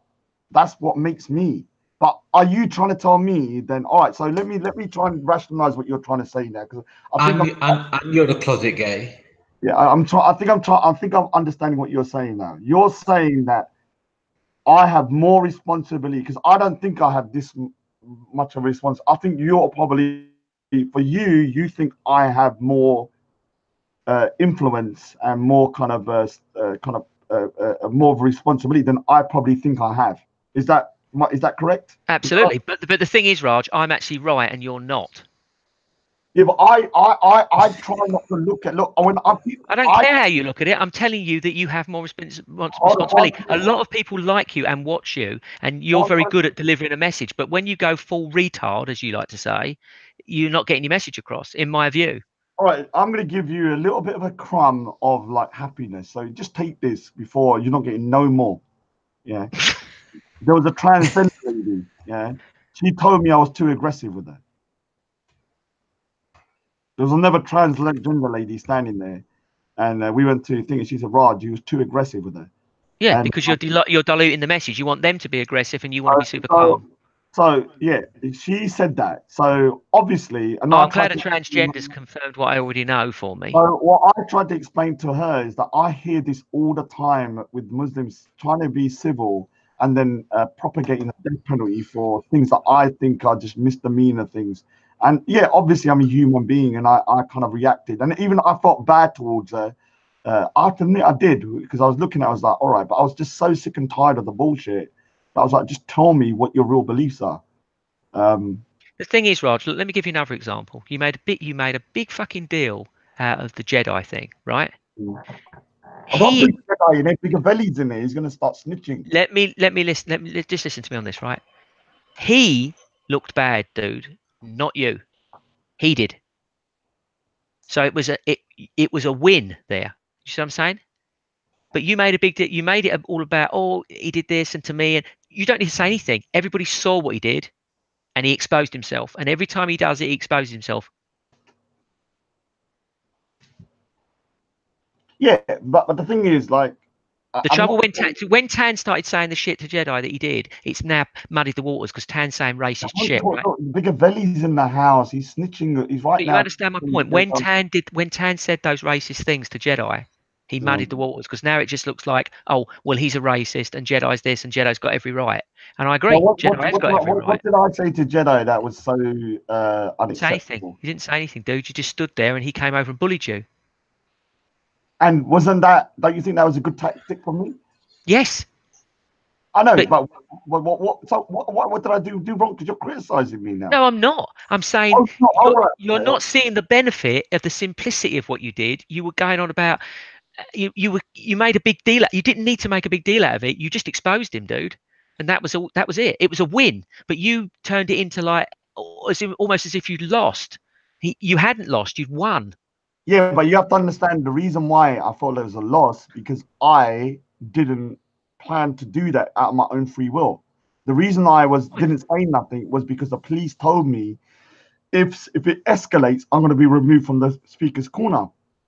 So I knew if I was to start arguing too hardly, like when he grabbed my leg, I didn't want to be moved. I'd only turned up to speaker's corner 20 minutes ago prior to that. Yeah, So I remember. I made a tactical decision to just shut my mouth, stay in the corner, and it wasn't a tactical decision in the sense that I thought I was going to expose Jedi. For me, I wanted to stay in the park. That was the You're in a very strong position as a Sikh, as a non-white person. You're in a very strong position to influence a lot of people, including white people. They see you differently. You have a lot of influence. A lot of people really like you. A lot of people on Discord watch your live stream. Now, I don't watch it because you talk baloney half the time. But a lot of people really like you. They like you as a person. They think you're honest, which is a really important. It doesn't matter what you say. You come across as a very honest, sincere, heartfelt person, right? You're delivering a heartfelt message. Sorry. They watch you. You've got a lot of influence, and therefore you've got a lot of responsibility, and you have to use it to your advantage. And it's not about Raj, ego Raj. It's about a bigger message, which is, I think, the one that you want to deliver. Yeah, I mean the speech I read out is the message I want to deliver, which is to build bridges. So would it be fair to say, James, that what you're trying to say to Raj is that with power comes responsibility? Of course. Sounds like something Yoda would say. Is it something Yoda said? Spider-Man. Oh, okay, Spider-Man. Hours and hours, we finally come to the realization that he wants me to act more tactically and more sensibly. Is that what you're trying to say? Of course, dude. And I don't want those. Dude, I grew up around those fuckers. Those fuckers that was. Are you trying to say that? I do not want you associated with those fuckers that you were associated with today. Keep away from those pieces of shit, because other people will use that against you, and they'll use it against that message. And you've got to see it for what it is. I'm not saying they're all like that. They're not. I'm just saying it only takes one or two, and that's it. The whole thing's fucked. Yeah, but you do know that, I don't see them in the same way that you see them. So I know you don't, dude, because you're not. I understand what you're saying, and now I'm all right. I called you a lot of derogatory names. I'm not going to take it back because you do annoy me badly, but I do like you. So before anyone thinks I don't hate James. I like James. Otherwise, I'd never speak to him. Trust me, I'll dead him off straight. I wouldn't even consider talking to the guy. In fact, I even tell Manny to bring you on because I like to have a different varying view. But yeah, I agree. Look, I don't know how much influence I have because I try not to get anything like when I see people saying, "All right, Raj," I don't really take it as anything. I don't know if that sounds big-headed because people are taking photos and stuff. I was like, "All right, fair enough, big deal." Oh, Raj, how you doing? Yeah, we love your videos, and it doesn't really I don't really take it as being like I'm influencing people. You understand? You think it's like, it's quite a big deal. To me, maybe it is a bigger deal than I think it is, because I don't know. Because I know people are repeating stuff that I'm saying, like even people that don't like me. I hear them saying stuff. I'm like, oh, how did they? And I know people are watching my videos that hate me. So I know, I'm getting in their head to some degree. Is the White Devil still there, or is he kind of like terrorizing someone else? I bet he's. Oh no, he's disappeared. Look at that. That's the type of White Devil he is. He just like went like that. He just went. I'm talking to him. This is the white man at his best. This is probably what he done with the Indians in India. Like, we were speaking, and he just left the room, and no one even knew that he'd left. He's back. He's back. Shh, stop talking about him. Hi, James. James? This is like the British Raj. I can imagine us to his servants, like, going, "Here's the white master. He's coming back. He's coming back. Where is he?" He's back again. Let's see if it works this time. All right, James. Tawala. James? Oh, Bigger Belly's in the house. He's giving me advice, and they said he never told you to change. Did he? I think he did. He just, yeah, all right. He's just saying, what he's saying in a roundabout way is just be more careful who you're associating with. But he had to go around a freaking massive hoo-ha, giving me a big headache, talking pure garbage for hours, and he didn't really need to He's do it. He's back now. James, can you hear us? Yeah, I got hacked by one of Raj's fans. Oh, did you really? Talking dog shit on your chat. No, this is because I didn't get hacked. My internet's a bit dodgy, a bit flaky.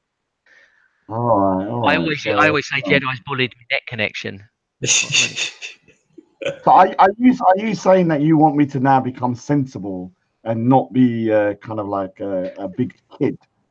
All those dickheads in the chat that love it when you act like a prat, fuck them. Yeah. You've got to deal with you need to be looking at a bigger picture thing. I mean, they just want you to act a fool and they can have a good old laugh about it. They don't give a shit about the long-term ramifications. Yeah, but I mean, what do you want me? Are you expecting me to run for prime minister or something?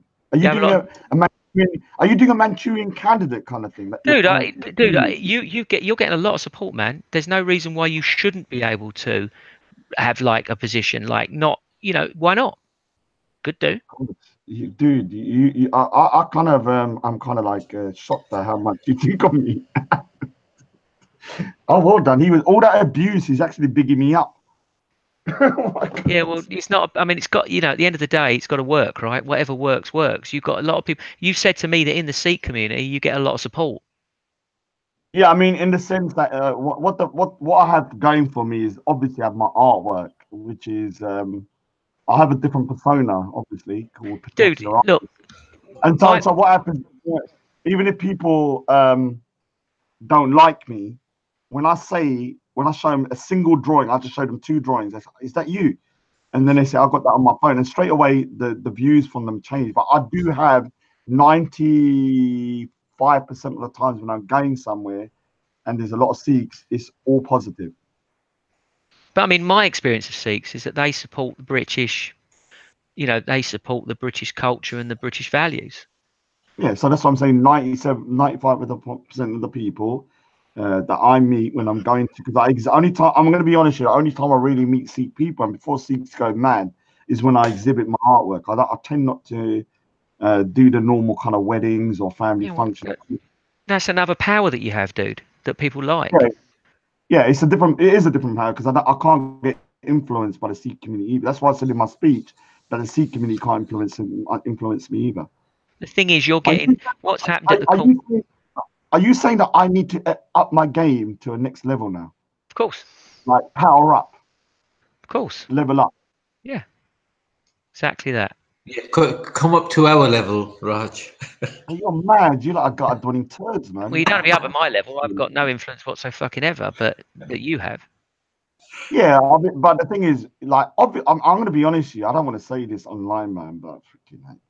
I would love to go politics if I'm being honest with you. We'll do it. Politics, because I used to be part of the Labour Party, and I used to. What people don't Yeah, realise. but that tells us everything that you shouldn't go into politics Hold if on, you but used to be no, no, part of the Labour no. Party. When I was part of the Labour Party, I was a Blairite, so I used to go around campaigning during that time heavily. Basically, a gutter dwelling prick. Yeah, yeah. Not really. He's a centrist, isn't he? He's a centre left. He's a So wanker. what people have to understand. How many Muslim women and children is he responsible for killing? I'm not saying that what he's done was right in the sense of him being. When I supported him at that time, the Iraq War never happened. But I have to admit, I used to go to their campaigns, and one time because I wore a turban, they put me on the stage next to Tony Blair and Gordon Brown. So it's quite thingy. So I used to be quite really into politics at one point, but obviously I can't support the Labour Party now. The last time I voted was for Tony Blair, and I haven't voted since. In terms You of Prime voted for Minister. Tony Blair. Yeah, the last time I voted in You the heard general that, election. folks? Manny, we can lynch. No. The last time I voted was for Tony Blair, and I was so disgusted at my selection that I never voted in the general election again. You're not allowed to ever vote again if you vote for Tony Blair. Absolutely, I agree. I shouldn't have. Sophia Lewis is back. No, we haven't stopped. It's gone. Sophia Lewis has gone to more of an amicable solution. He was basically he was beating me up and abusing me and ridiculing me and shitting on me. Basically, James is going to sleep with Raj and they're going to make up. He was basically what he was doing is kind of like what do they call it when you're trying to make someone better by like beating the shit out of them? Blowjob. Trying to improve their game. Yeah, blowjob. What is wrong with Manny all of a sudden? He's turned into like fucking Hassan. What's going on here? I think it was Sophia. He had Sophia's name. I've had what? Don't mention rape, Manny, okay? You've been warned. Oh, gosh. God, no. Yeah, it's hazing. You're like a tough love. The thing is, I'm going to admit, I don't want to say because you're a fucking dickhead who never listens. I tell you what, James. I tell you what, James. You should have seen Hassan.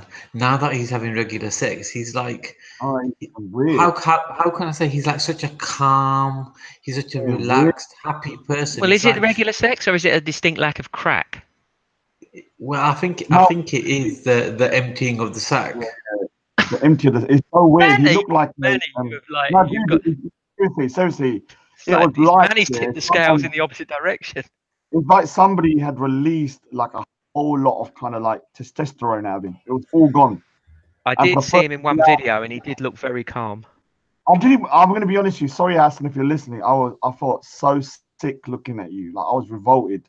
Like it was a Hassan. Like it's like a let's just say he was like a kind of like a shell of a Hassan. He wasn't a real Hassan. Guys, I think the answer is a better Hassan is what you meant to say, right? No, not better. So he was the muted version.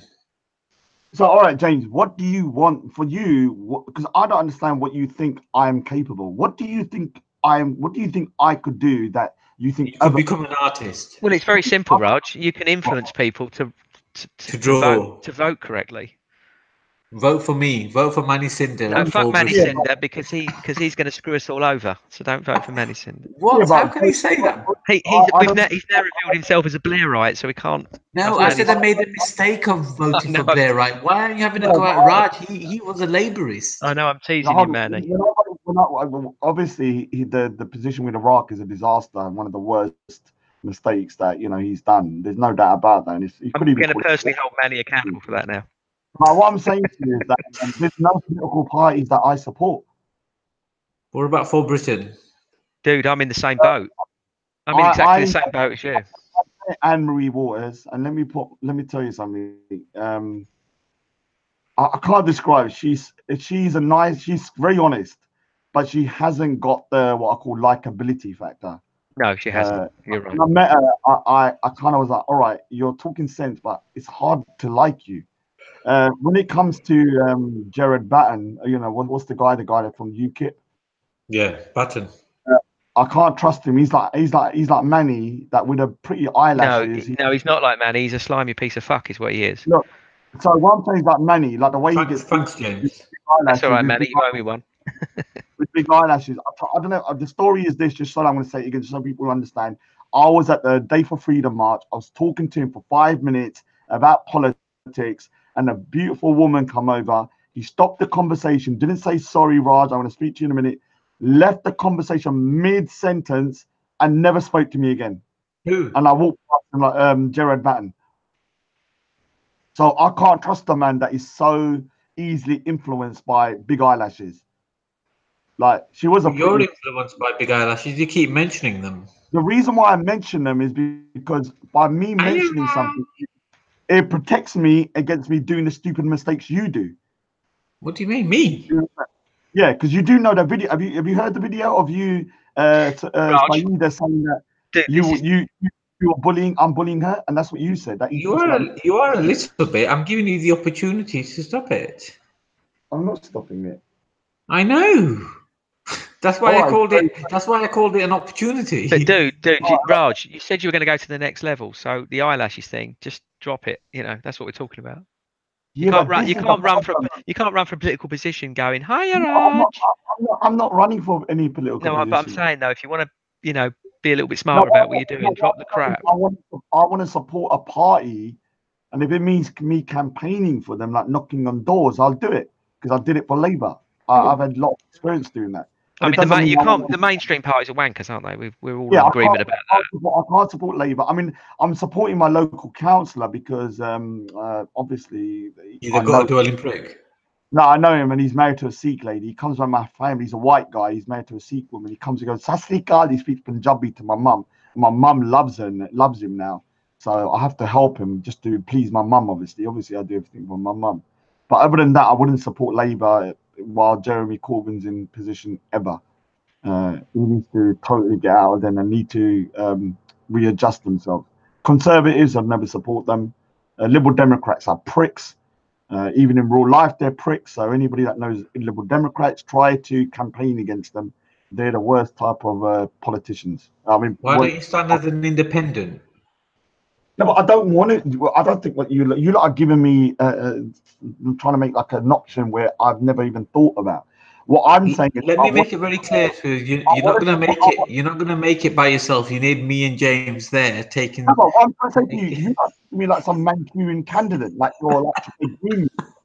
Yeah, I'm saying I've never thought about going into politics in the sense of being a councillor or something like that. Well, first of all, I think you need to control yourself at Speaker's Corner so that. I do want to support a party. I need a party to support so I can put my weight. Britain. Yeah, but they're two. I can't. I mean, the leader is very important as well. And make for Britain, the leaders. I like Anne-Marie Waters to a certain degree, but she is a massive. But you're making the same mistake that 90% of ignorant British people make, which is that you're looking. No, listen. That you're looking at the same mistake I made last time I voted in general election, which was I was looking at the leader and not the policies. British politics is not like American politics where you look at who's leading it. You actually look at what the policies are. So because that's what they're going to stick to. Yeah, but they haven't fleshed out their policies. I know that because I've checked. You haven't read their manifesto, and they're the only party that's going to stick with common law, the British Constitution, and freedom, and they're going to stick. Look, a lot of people think I'm just a bit of a joker. I'm going to be honest with you. Some of it is a bit of a front. A bit like I always say. That's why I always say it's a bit like Boris Johnson. I know that doing a silly kind of gets people to relax their guard. Yeah, people love that about you. That's what they really like. You say some pretty, let's just say, in-your-face stuff, and it is calculated. I'm not going to lie. Yeah, I can be deadly serious when I want to be. One of the things is, I mean, I personally, this is one of the things I've been trying to push forwards for, which I spoke to other people, is that there needs to be some laws put into place to kind of like protect the UK, let's say, judicial system or laws from any influence from outside laws like Sharia. Yeah, Texas has done that already in America. Obviously, their particular legal system is different, But if you could protect the kind of UK judicial system or the legal system from having these kind of what you call kind of blasphemy laws and all that kind of stuff infiltrate it, because like you said, you're right, James. I keep saying to people, if the demographics of the Muslim community raise to 20%, 20% is the magic number for me, I they think. can influence legislation very easily. They will. Yeah, and so they could easily introduce blasphemy laws or whatever. Well, the first thing will be an increase in the hate speech. Yeah, which is dangerous. So yeah, I mean, I'm not sure why none of the parties are running on some kind of like free speech. Because they're fucking gutless and they just like to keep the peace. They're frightened about their votes and their pay packets, the bastards. Yeah, but I mean, well, one of the but I mean, the easiest way to kind of put people's minds at rest, because one of the things that is causing a lot of division and hate is when people keep on saying, "Oh, Sharia's going to come to the UK." But if you have some kind of, let's just say, kind of a barrier to that through some kind of legislation or laws already put into place to stop that occurring, that will kind of ease some tension, wouldn't it? Don't you think? Because you couldn't use the argument then. I couldn't go up to a Muslim and say, "Oh, Sharia is going to come to the UK," when legally it's impossible for it to happen. The thing is, what they've done with Sharia is it's not. I don't know if you realise, but I'm looking at this up the other day. They have like an Islamic person in the court, and they have a lawyer in the court to make sure everything goes smoothly. But at the end of the day, for me, it's very simple. It's still a two-tiered legal system. We can't have it. It's fucking dangerous. We've got no protection on these women. We don't recognise them as married. So they can be treated. They're being exploited in those courts. There's no question. Yeah, I know. I mean, I don't want to say too much, but the biggest, let's just say that it's not me just saying the biggest Sharia court is literally 5-minute walk away from me. The biggest in the UK. Yeah. Up the road. And so that particular place has been on BBC. It's been on some of the news reports. Britain First has gone there and kind of. It's going to get worse as well, don't you? Because as time goes on, all the parties will be craving the Muslim vote. So it's just going to get worse and worse and worse. I know. This is why the Labour Party is a mess. Yeah, the Labour Party's fucked. It's dead. It's dead and finished. Yeah, so for me, the Labour Party's out of the equation. I mean, for me, I've always been very. I mean, a lot of people think I'm silly, but I've always been political. Since I was 18, I've joined the party. I joined the Labour Party, and I've always voted. But I've not voted in the last 2 elections or the last election. Well, if you've been a member of Labour Party, you shouldn't be allowed to vote again. Oh, thanks. I'm still a member of them. I just because I haven't found no alternative. And you're saying obviously. I mean, last time I checked, the For Britain didn't have any concrete kind of like. You haven't read their manifesto. I'll be honest with you, Arj. I think you're better off running for a mainstream party, but changing the narrative. That's what I think you should do. So get into power and change the narrative. So keep expressing the views that you're expressing, but from a much greater position of power. Dude, you know what? Yeah. I can't be your friend if you run for Labour or Conservative. No, not Labour. Not Labour. Fuck Labour. You're in a danger, in a sense, yeah. Like you have literally insulted me the most, but you've also given me some of the biggest compliments in the last 5 minutes. That I'm like, I don't know what you think I'm capable of, because I just feel I'm just some random dude that is just sitting in my room doing a bit of. You're not a random dude. Can you think of something that's really obvious here? You're the person they most want out of the park. That tells you a lot, right? Yeah, of course, yeah. Yeah, someone said Raj is wet, scary videos. Yeah, Jedi comes over to bully you for a reason. You've got to use that. You've got to understand that is that's interesting. He never comes to me and give a fuck about me. Nobody listens to me. All I get called is names in the chat, man. Everyone hates me. But everyone likes you. That's why you're the one who's got a target. Yeah, but I find it difficult like one of the things I'm finding what I find difficult with yourself is you're saying I've got to disassociate with people that I don't think are bad people. I mean, Richard and Danny and them, they're good guys, man. They may not be the most what you call kind of PC savvy, but like I said, sometimes you need people like that. Yeah, but if you want to go mainstream, dude, you can't you can't be standing next to people going, "Oh, Tommy Robinson," constantly. Why not? Why not, James? Why not? Because you're trying to reach a bigger audience, not just the guys who support them. Yeah, But you will reach a bigger audience. Give him a chance. You're making me have to compromise on my own belief Principles. system. I've always said to people that these people that you see down the road that look like thuggish kind of hooligans, yeah, a lot of them are just like, you know, Oh, like, Tommy. Shut up, Manny. that just have a concern for the way the UK is going, like everybody else, but express it in the wrong way. So should I alienate these people and say, "Oh, you're thugs"? I'm not talking No, to you're you. not alienating them. You're just saying, I don't want to stand on that platform. You just don't call them in. You don't stand with them. You Yeah, but don't I call like them in. Yeah, I'm sure they're not. I'm sure some of them, a I'm lot gonna of them be are going to be nice people. They're pissed off, right? I understand. I think it might be a bit of a class thing with you. Dude, Yeah, I it grew up is. with those fuckers. No, I'm saying you might have. Is he getting pissed? No, What's that? I'm just filling some water up, man. He was having a piss. He lied. What I'm saying is that people can, in a sense, live in a particular. I know people that are born in an area that's very rough, but when they make it at a certain stage, they go out of that area and they become what you call on a different class. And I think you become middle class or upper class, whatever you want to call Yeah, it. but you have to reach both the working class I and don't the know, middle. but the middle class, but you become middle class, and now you look down upon these working class people as a Dude, bit I of. don't look down on them. I'm not looking down on working class people. I'm looking down on those people. Yeah. And there was about 4 or 5 of them. And look, Yeah, they've got feelings too. They've got issues around all this as well, but they just don't know how to deal with it correctly. They're just being stupid.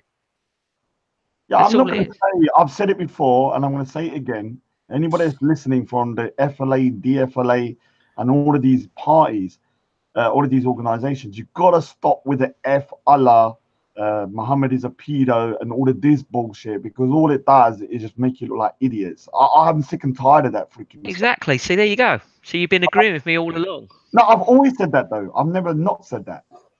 I've always said I'm sick and tired. I even said it when I was at the last thing. I said, if you listen to some of my live stream, I said, why are they going to a protest to release Tommy Robinson?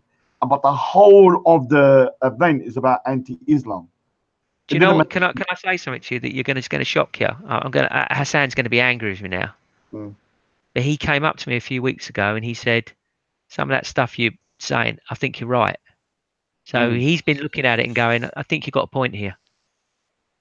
Yeah, but you need to kind of specify, because it could be you could have been. I was fucking specifying, but I'm telling you something you don't want to hear. So you got cross with me.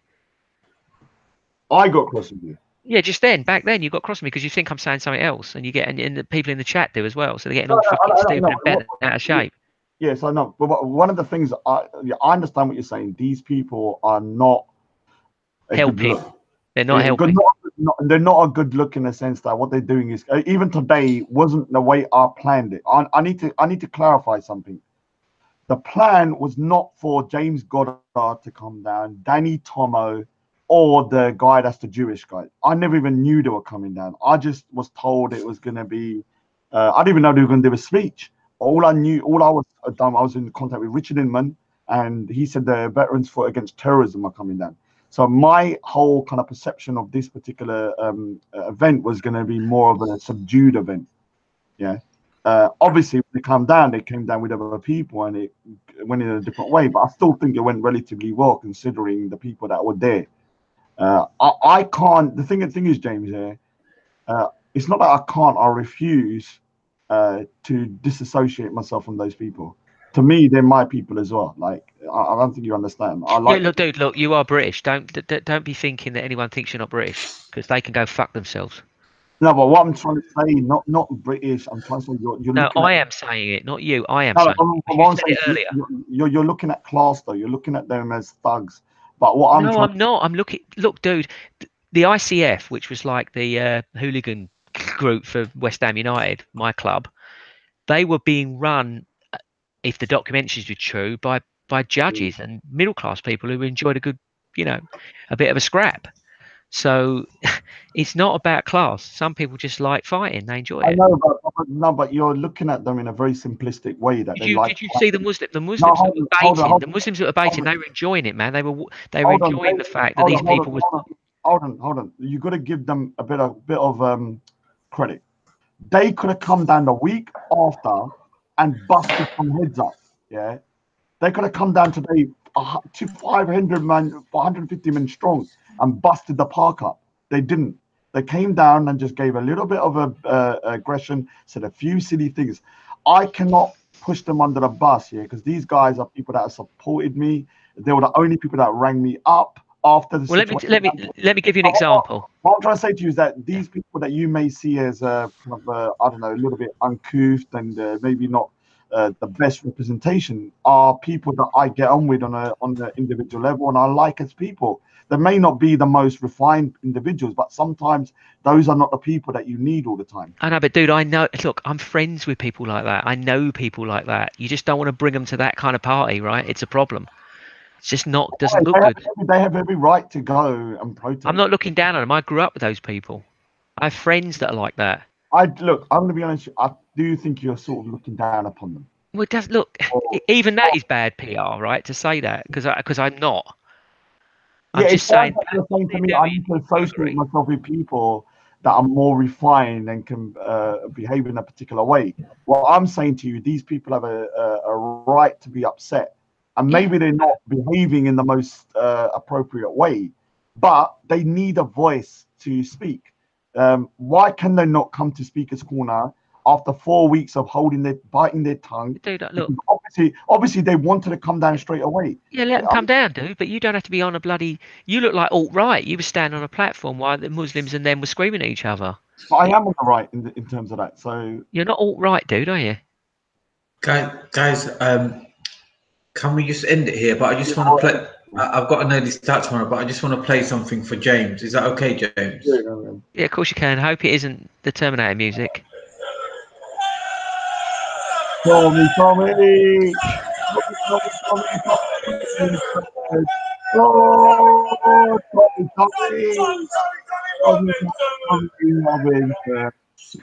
Sorry, James. When Tommy Robinson first started, I was rather proud of him that somebody from his position, his background, was able to do that.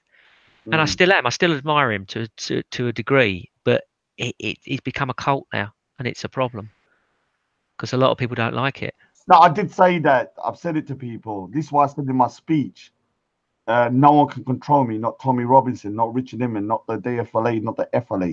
And I do think there are people that have seen him now as some kind of cult figure that is infallible. He's almost like a Muhammad character. Yeah, and exactly. I would never get into a position.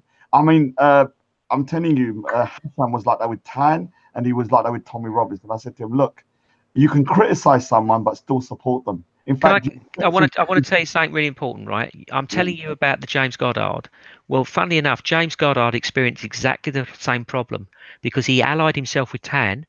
Tan then used the N-word, and he felt bad. So he tried to talk to Tan, and Tan basically just shat on him. So James Goddard knows exactly how you're going to feel. He knows that because he's had it with Tan, and that's what you've got to do. You've got to keep away from that sort of message in the same way that he had to keep away from Tan. It's the same thing. All right. I'm gonna just end it in this. For me, I'm not keeping away from people that you know some people might perceive to be kind of not the right image for me, because these people are the people that, you know, in my opinion, are the people that have got no voice anyway. So what do you want them to do? I mean, like, you know, they're just trying to express their disdain, or let's just say their kind of anger at certain things, and maybe it comes out a little bit stupid and a little bit crazy. But dude, I get their feelings. I get it completely. I know people like this. I grew up with these people. Yeah, I know. You keep on saying you're acting like you're the queen or something. No, but I'm saying I know these people. I know what their feelings are because I was there. I know how they feel. They feel disenfranchised and they don't feel as if they've got a voice. But what they're doing isn't good. It doesn't garner votes from people that are not like them, from the middle classes. A lot of people see them and they say, "Oh, that's just fuckery. I'm not interested in it." Yeah. You've got to move up, dude. You've got to just. But what I'm trying to say to you, if you're saying I got to move up, I'm not going to do shit on the people that. I'm not asking you to shit on them, dude. Talk to them. Talk to them privately. No. I think can we just end it on this? I thought the Veterans for Terrorism did a epic job today and coming and supporting Raj, Oh, but right. I also concur that perhaps the speeches could have been better scripted. Yeah, I agree with that as well. I agree with that as well. There was probably something like 5 people that misbehaved. There's probably like 5 But people. dude, That's it. But the problem is, no, let me finish. The problem is the way it's become with Omar and his friends of just heckling and shouting abuse to anybody that comes of that caliber of that category. Any good that's supposed to be delivered gets lost and it becomes aggression. So you got to remember that a lot of the time it is Omar and his friends and whoever it is in that side that create the aggression. Because when you walk into Speaker's Corner, if you're me or Raj or somebody else, you have Omar coming to you, effing and blinding, and you gotta kind of look at them and go like, what really? Do you even know what you're talking about? And then they obviously, it's almost as if they've got some kind of psychological issue. Then when you speak to them, they calm down a little bit.